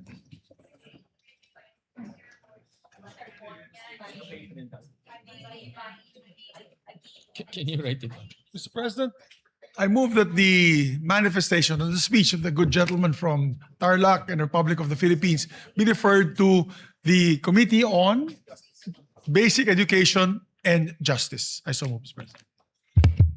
Before we refer, kami rin po ay nakikiramay po sa pamilya po ng 2 nasawing Ateneo basketball players, si Rene Baterbonia at si Divine Adili. At kami po ay nakikisa at nakikiramay po sa pamilya ho nila. At nakakalungkot po dahil nakita ko po yung talento ni Rene at consistent na nagiging MVP siya sa iba't ibang paligsahan. At nakakahinayang dahil napakalaki po yung kanyang potensyal at mabibigay po na karangalan sa ating bansa. So nakikiramay po ko sa kanilang pamilya. We refer this to, upon the request of the good sponsor, we refer this to the Committee on Basic Education. Basic Education and Justice, Mr. President. Basic Education and Justice. Thank you, Mr. President. Mr. President, just some housekeeping matters. Earlier, we elected in the morning members of the committees. We had not or we rather had elected the deputy majority leaders afterwards. So now I have to read them once again because it's not counted, Mr. President, and the committee membership. So if you will bear with me, Mr. President, with the designation of Senator Ejercito and Villanueva's deputy majority leaders, I move to elect the following members on the part of the majority. I'll just restate these, Mr. President. For social justice, there are 5 members of the majority and 4 members of the minority. And on the part of the majority, we would like to add Senator Lapid and Senator Ontiveros. I so move, Mr. Is President. there any objection? Hearing none, the motion is approved. Thank you. And of course, as I mentioned, the deputy majority leaders, Ejercito and Villanueva, are members as well. For the part of the Energy Committee, Mr. President, there are 8 majority and 7 minority. I'll move to elect the following members of the part of the majority. Senator Panfilo Lacson, Senator Ontiveros, Senator Aquino, Senator Pangilinan, and Senator Rafi Tulfo, with the 2 deputy majority leaders as also members. And we'd like to designate Senator J.V. Ejercito as Vice Chairperson of the said committee. I so move, Mr. President. Is there any objection? Hearing none, the motion is approved. I'm only reading the members. The members lang.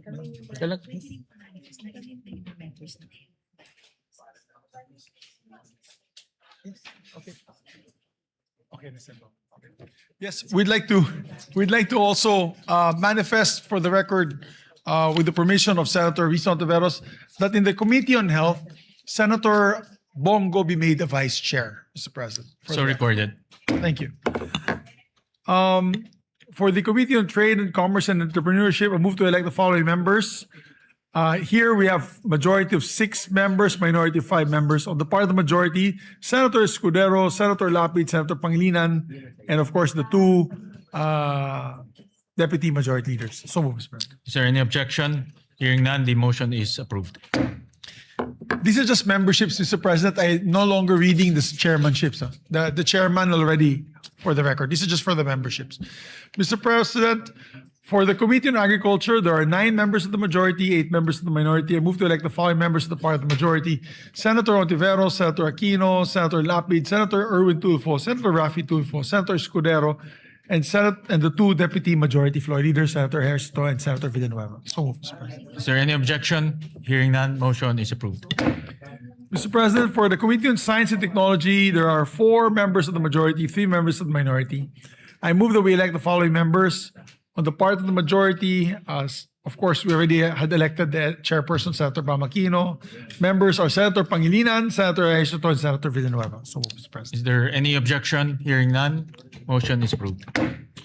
On the part of the Committee on Justice and Human Rights, there are 5 members in the majority, 4 in the minority. And this is, of course, headed by Senator Kiko Pangilinan. I move to elect the following members: Senator Lacson, Senator Ontiveros, and the 2 deputy majority leaders, Mr. President. Is there any objection? Hearing none, motion is approved. Mr. President, on the part of the Committee on Rules, which yours truly is heading, I move to elect the following members on the part of the majority: Senator Pangilinan, Senator Erwin Tulfo, Senator J.V. Ejercito, and Senator Villanueva. So move, Mr. Is President. there any objection? Hearing none, motion is approved. Mr. President, on the part of the Committee on Women, Children, Family Relations, there are 6 members of the majority, 5 in the minority. I move that on the part of the majority, of course, the chairperson, Senator Risa Ontiveros, the members are Senator Bamakino, Senator Pangilinan, Senator Erwin Tulfo, and Senator Ejercito and Senator Villanueva. So move, Mr. Is President. there any objection? Hearing none, motion is approved. Mr. President, on the Committee on Ways and Means, which I believe Senator Lacson is the chair, there are 8 members of the majority, 7 in the minority.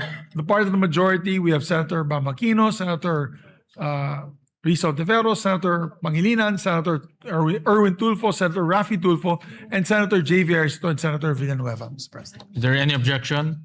Hearing none, motion is approved. We also have we're designating Senator Bamakino as the vice chairperson of the said committee. Duly recorded.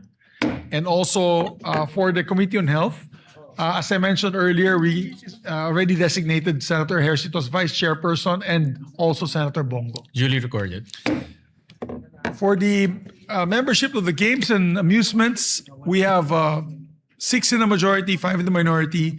The chair, of course, is Senator Lito Lapid. I move to elect the following as members of the majority: Senator Erwin Tulfo, Senator Escudero, Senator Lacson, of course, Senator Ejercito, and Senator Villanueva. Is there any objection? Hearing none, motion is approved. And we designate Senator Erwin Tulfo as vice chairperson of the committee. So recorded.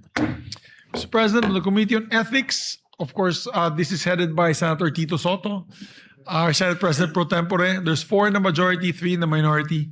On the part of the majority, Senator Pangilinan, Senator Rafi Tulfo, Senator Lacson, and Senator J.V. Ejercito, Mr. President. Is there any objection? Hearing none, motion is approved.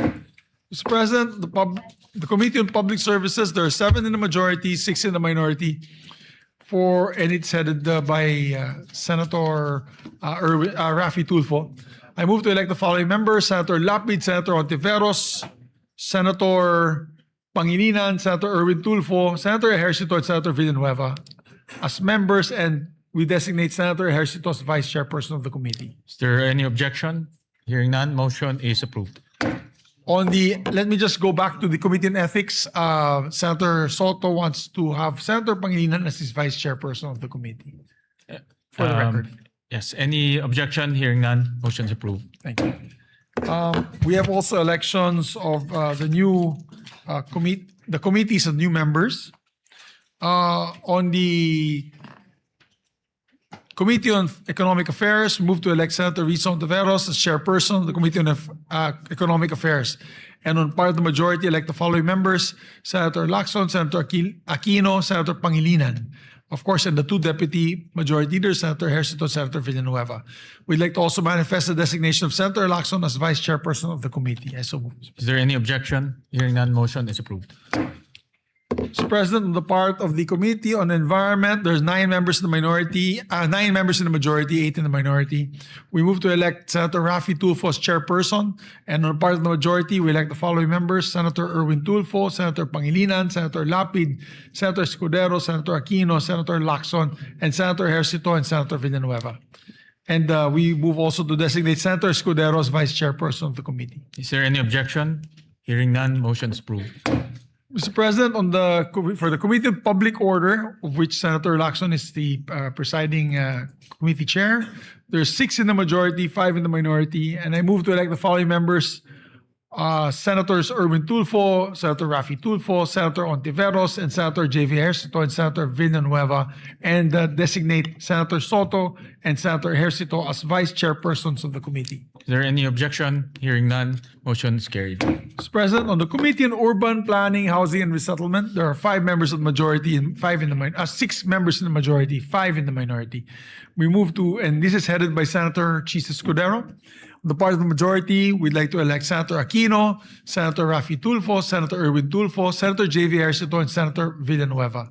I so move, Mr. President. Is there any objection? Hearing none, motion is approved. Mr. President, I move to elect the members of the Committee on Electoral Reforms and People's Participation. We move to elect Senator Vicente Soto III as chairperson of the committee. And the part of the majority, elect the following members: Senator Bam Aquino, Senator Rafi Tulfo, Senator Erwin Tulfo, Senator Kiko Pangilinan, Senator Risa Ontiveros, and Senators Ejercito and Villanueva. And also manifest the designation of Senator Ontiveros as vice chair of the committee. Is there any objection? Hearing none, motion is approved. On the Committee on Higher and Technical Vocational Education, I move to elect 2 additional members of the committee. On the part of the majority, Senator Hontiveros and Senator Lapid, Mr. President. Is there any objection? Hearing none, motion is approved. And Mr. President, on the part of the Committee on Finance, upon the instruction of the chairperson, I manifest to designate the following as vice chairpersons: Senator Pangilinan, Senator Aquino, Senator Hontiveros, Senator Villanueva, and Senator Lacson. Is there any objection? Is there any objection? Hearing none, motion is approved. Speaks other matters? Any other matters?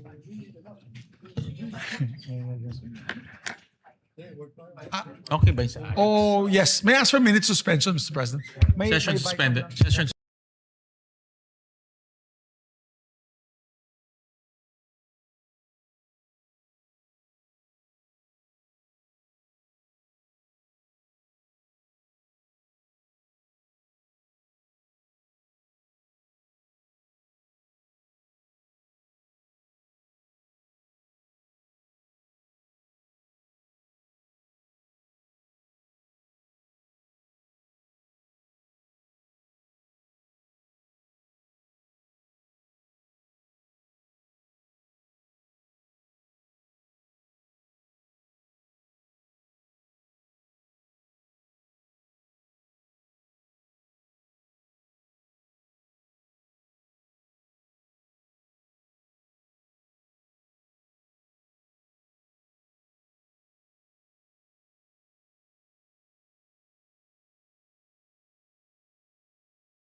Mr. President, I move to consider to take up proposed Senate Resolution number 453, and the Secretary is directed to read the title of the resolution without prejudice to inserting to the record the full text thereof, Mr. President. A resolution informing the House of Representatives that a quorum is present in the Senate and that this body has entered upon the exercise of its functions to act on urgent legislative measures and to allow the Commission on Appointment to convene and act on appointments made to the Cabinet, the military, and the Foreign Service in accordance with the Constitution, applicable laws, rules, and regulations in a special session called by President of the Philippines pursuant to Proclamation number 1318 dated 15 June 2026. Mr. President, I move to adopt Senate Resolution number 453. Is there any objection? Hearing none, Senate Resolution 453 is hereby adopted. Mr. President, I move to consider proposed Senate concurrent resolution number 11. The Secretary is directed to read the title of the measure without prejudice to inserting the full text thereof. Concurrent resolution creating a joint committee of both houses to notify the President of the Philippines that Congress has convened its first special session and there being a quorum, said Congress has already entered upon the exercise of its functions. Mr. President, I move to adopt the Senate concurrent resolution number 11. Is there any objection? Hearing none, Senate Concurrent Resolution number 11 is hereby adopted. Mr. President, I move to just, with the indulgence of the body, we suspend for just one more minute. That is a very important measure. I think it was one of those that the President had included in his message to the House and the Senate for the special session. And it's a LEDAC measure. So in a few minutes, mabubuo na po yung signature, we can ratify this. So I move to suspend for Session suspended.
Mr. President, I know we were waiting for the AIX BICAM, but we have some information from the chairperson. May we recognize our distinguished colleague from Palawan, the Republic of the Philippines, Senator Erwin Tulfo. for We his recognize the gentleman from Palawan, Senator Erwin Tulfo. Maraming salamat po, Ginoong Pangulo, Majority Floor Leader.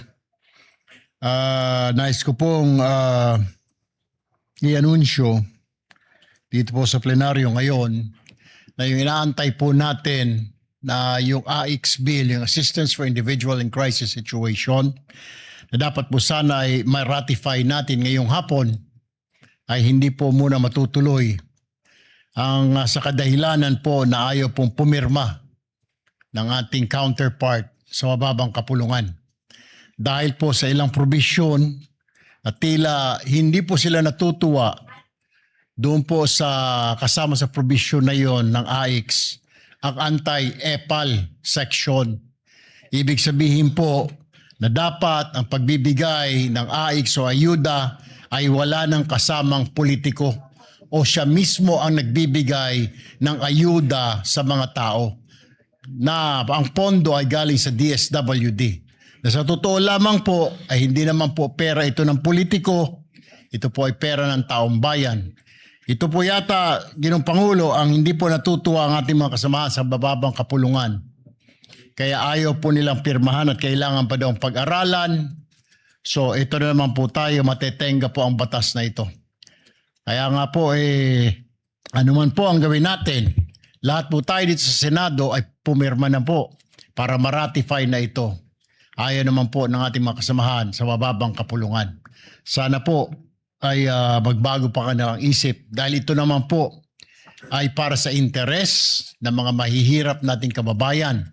Isang tabi po muna natin ang interes natin, ang interes ng grupo, pansariling interes. Unahin po natin ang kapakanan ng mga kababayan natin na nangangailangan ng tulong. Yan lamang po, Ginoong Pangulo. Maraming salamat po. Actually po, yung anti-EPAL provision, hindi ho bago yan. Dito po sa 2026 GAA, mayroon na ho tayong special provision, courtesy ni Senator Lacson. Siya po ang nag-present at nag-propose nung anti-EPAL provision in the 2026 GAA. So itong pinapropose po ninyo ay in-institutionalize lang, no, itong anti-EPAL provision. So maganda ho mapag-usapan to sa mga susunod na BICAM conference meeting para mapag-usapan mabuti. Pero hindi ho ito bago at ito ay kasama po sa mga reformang in-implement ho natin dito sa 2026 GAA. Hindi po sila natutuwa, Ginoong Pangulo, na ito po ay ma-institutionalize o maging isang ganap na batas na pagbibigay ng ayuda dapat po ay wala ang mga politiko dahil ito na rin po ang hinihingi ng mga kababayan natin. Dahil lumalabas po ito ay ginagamit ng mga politiko lalo na pag malapit na ang halalan ang pagbibigay ng ayuda ng mga politiko. Subalit, ayaw po ng ilang mga kasamahan po natin sa mababang kapulungan.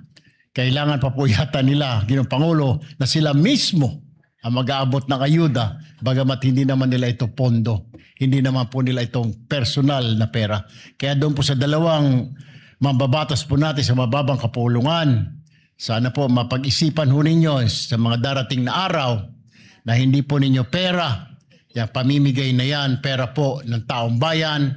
Dapat po ang DSWD lamang ang mamigay niyan at hindi kayo ang dapat nagbibigay dyan. Kung yun ang inyong gusto, na pagmumukha ninyo ay makita ng sambayanan ang pagmumudmud ng pondo ng taong bayan, bahiya naman po kayo dahil hindi nyo po pera yan, pera po ng taong bayan. Yan lamang po, Ginoong Maraming Pangulo. salamat. I'm sure po sa BICAM mapag-uusapan ho yan at nakikita ko naman po na maganda po yung layunin ng proposal po ng ating Senado. Majority Leader. Maraming salamat, Mr. President. Unfortunate that we're not able to ratify this measure, but I'm sure we can hopefully ratify this when we get back after the synergy break. Mr. President, just one last housekeeping. We'd like to also elect the members of the Committee on Accounts, whose chairperson is Senator Ping Lacson. The majority has 7 members, the minority has 6 members. I move to elect the following members of the Committee on Accounts. On the part of the majority, Senator Pangilinan, Senator Lapid, Senator Aquino, Senator Erwin Tulfo, and we designate Senator Soto as the vice chairperson of the committee. Is there any objection? Hearing none, the motion is approved. We also have the 2 deputy majority leaders with us there, Senator J.V. Ejercito and Senator So recorded. Thank you, Mr. President. So, Mr. President, we are all ready to hear the address of the new Senate President of the Republic of the Philippines. Mr. President, we'd like to recognize the Senate President. Thank you, Majority Leader.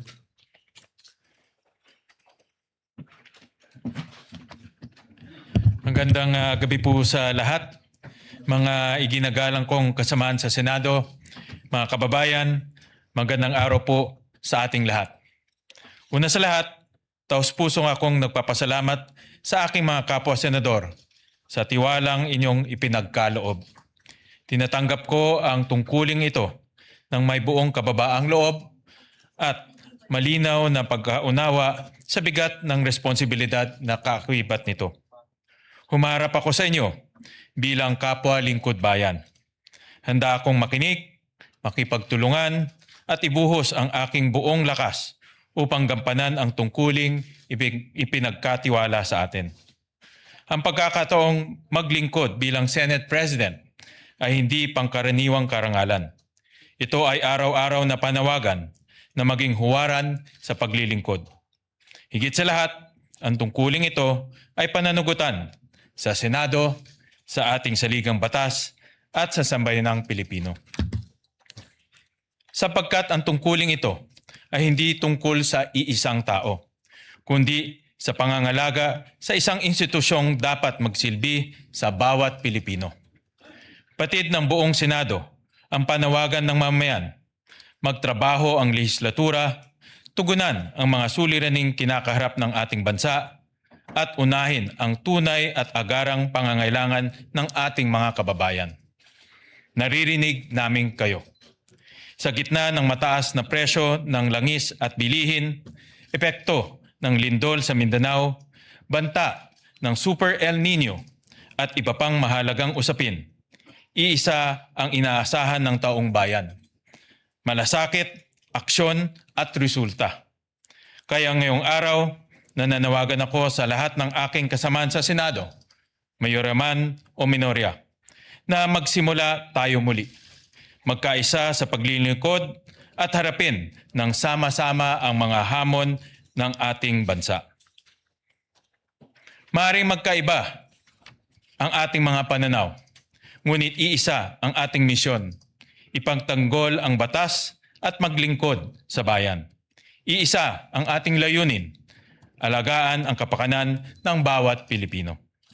As we take on the urgent work before us, let us reclaim our sense of purpose and move the Senate forward with discipline, fidelity to our mandate, and commitment to the Filipino people.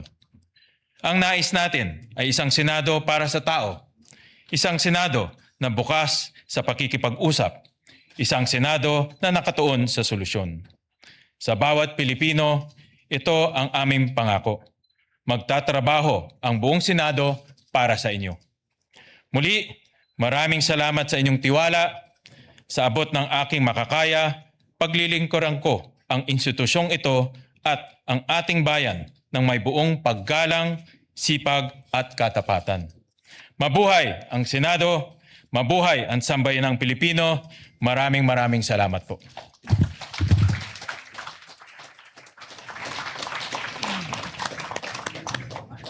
Congratulations, Mr. President. And we're very happy and moved that we finally can go back to work. We thank our dear colleagues for their sacrifices all this time, of course. And I just like to personally put on record my deep appreciation to Senator Joel Villanueva and Senator Chis Escudero, and to all the members who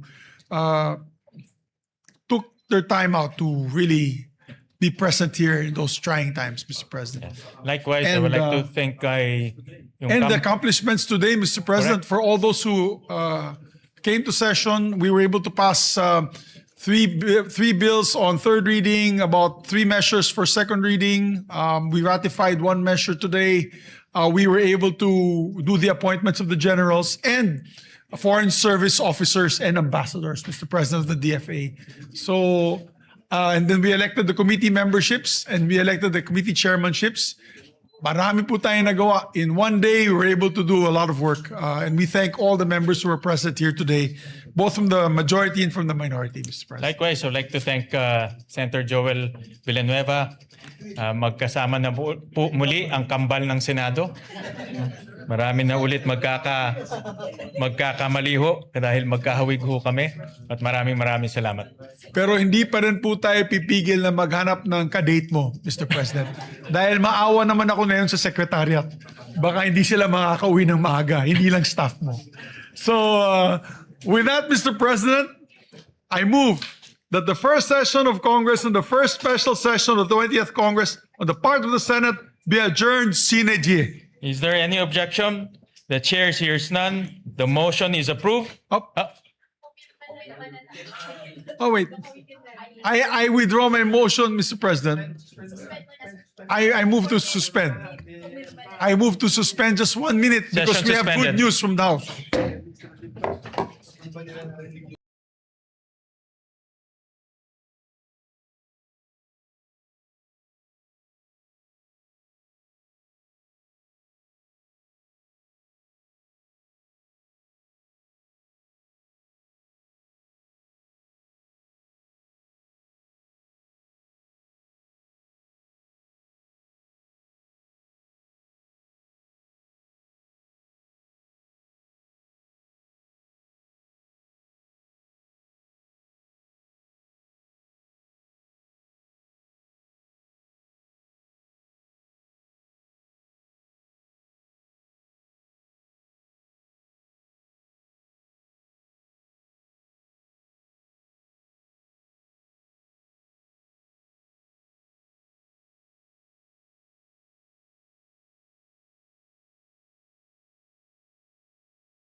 chairperson on the Committee on Social Justice. I think he'd like to give a brief manifestation. But we recognize Senator Erwin Tulfo, Mr. President. We recognize Senator Erwin Tulfo. Mr. Chair, while we waited for several minutes for our counterpart, the lower house, to sign that AIX bill, unfortunately, we are on a deadlock. Ayaw pong pirmahan at gusto po nilang nakikiusap po na pag-aralan pang mabuti ang ilang probisyon ng nasabing panukalang batas. Partikular po ang Section 17 kung saan nakasaad po doon na bawal po ang politiko mamigay ng ayuda, lalo na po ng DSWD. Pag-aralan daw po nila doon. Hindi ko po maintindihan kung ano pa pong pag-aaralan pa. The section says, clearly specifies na bawal po ang isang politiko na mamigay ng ayuda na galing po sa DSWD mismo. Yun po yung pinagkatatalunan po namin kanina pa po. Unfortunately, we end up nothing. And we waited for them. They also waited. Pero meron pong ilan sa kanila na ayaw pong pirmahan ito dahil kailangan pa daw pag-aralan. Hindi ko maintindihan, Ginoong Pangulo, ano pong pag-aaralan doon? Is it because natatakot po sila na finally, after so many years na ginagamit itong AIX na ito para gamitin sa pamumulitika, ititigil ng batas na ito? What is wrong with that, Mr. President? I don't see anything wrong na pagbabawalan ng politiko na mag-distribute ng pondo ng DSWD for his personal gains? Well, I don't see the logic, Mr. President. Number one, hindi po natin pondo yan DSWD, AIX na yan. Hindi po dapat ginagamit ng mga politiko yan. Dapat ang DSWD ang namimigay lang yan o ang executive department, ang Pangulo, dahil siya po ang head na lahat ng agencies. Ito po ang nagiging problema, Ginoong Pangulo. So, nais ko na lamang po siguro pag-usapan po natin sa bicameral conference po ito, BICAM, para ma-ironed out ho itong mga gusot na ito. Pero ito lamang po ang Section 17 na ayaw po nila at pinapaalis po na hindi naman po tayo pumapayag dahil inaprubahan po natin dito sa Senado na ilagyan po yung clause na yan. At ginawa na po natin yan last year during our BICAM sa budget. Sinama po natin yung clause na yan na walang politiko ang dapat mamigay ng ayuda. Ginagawa lang po nating batas na ito, Ginoong Pangulo. Ayaw po na lang pirmahan. Ayaw po nilang aprubahan. Kailangan daw muna nilang pag-aralan. Ano ang pag-aaralan dito, Ginoong Pangulo? What is there to study, to review? Na yung politiko wala doon sa pamimigay ng ayuda.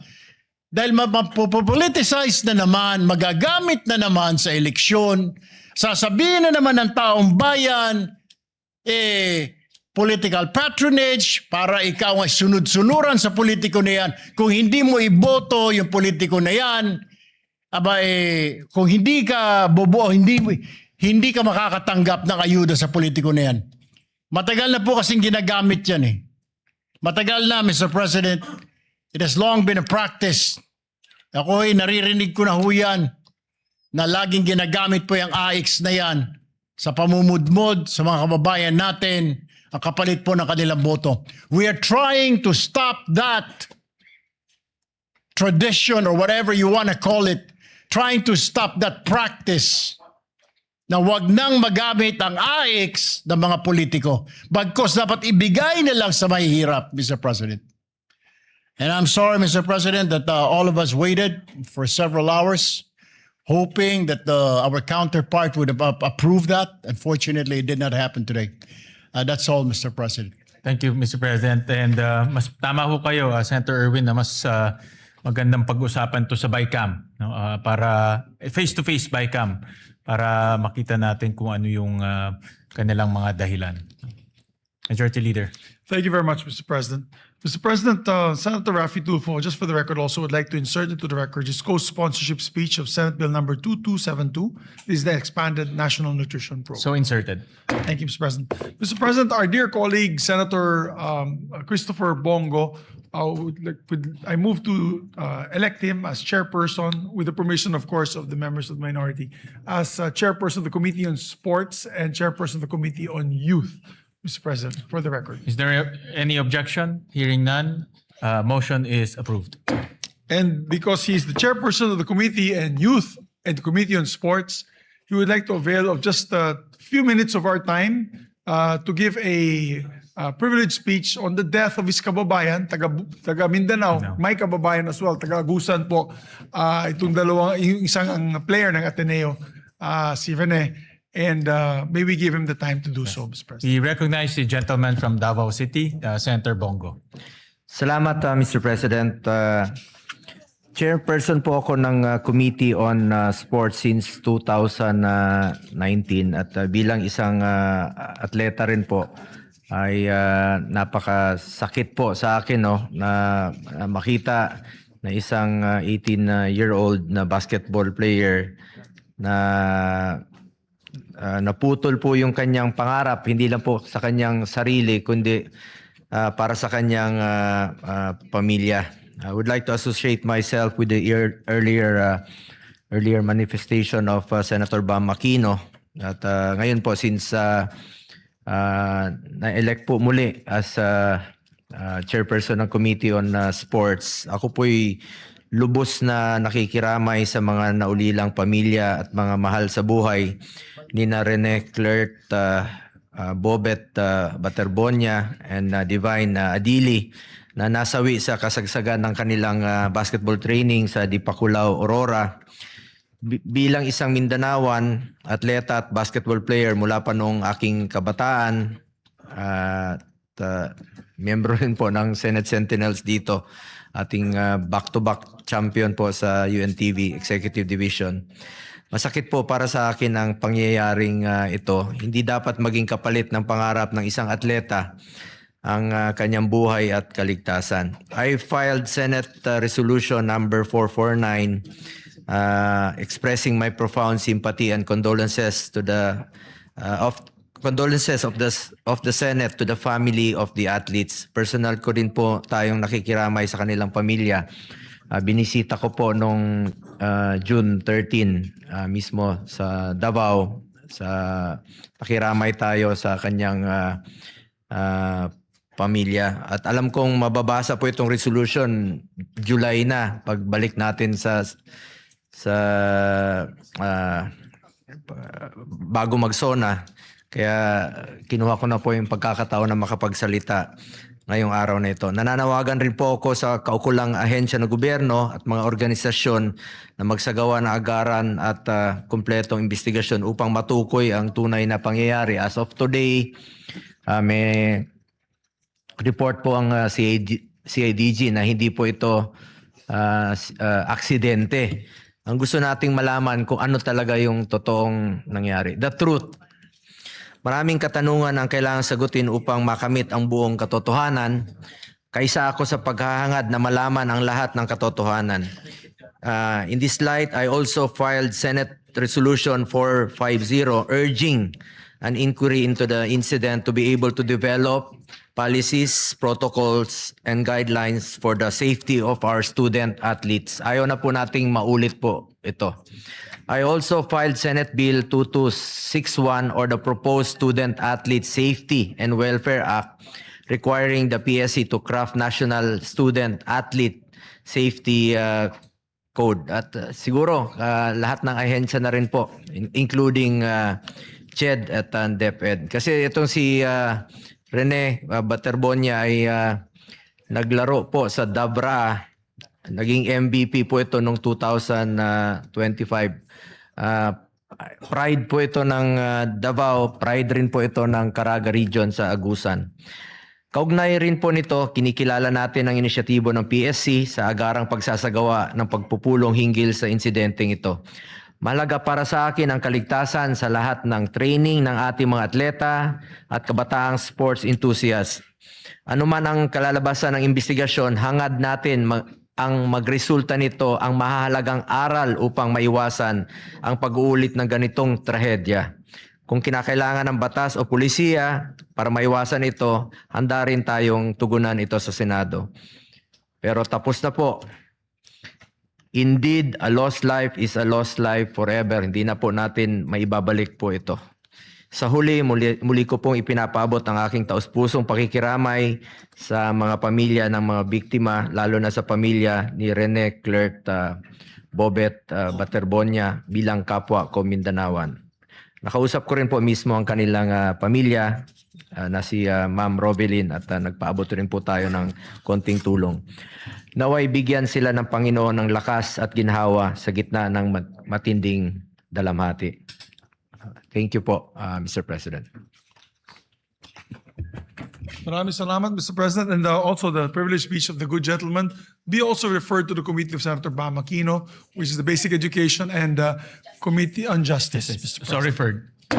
Mr. President, also, I'd like to take this opportunity to elect 2 more members to as chairpersons of the committees.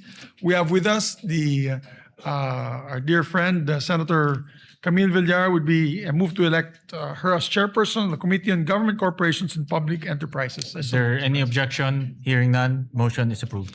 And for the chairperson of the Committee on Banks and Financial Institutions and Currencies, we move to elect Mr. President Senator Mark Villar. Is there any objection? Hearing none, motion is approved.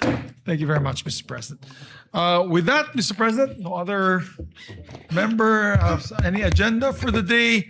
I move that the first, and I will repeat my motion that I made earlier, which was naudyot ng konti, Mr. President. Akala ko may good news, pero to follow yung good news when we get back. Mr. President, I move that the first session of Congress and the first special session of the 20th Congress, the part of the Senate, be adjourned sine die. Is there any objection? The chair hears none. The motion is approved. The first session in the first special session of the 20th Congress on the part of the Senate is hereby adjourned sine die. Maraming salamat. Mabuhay po ang Senado.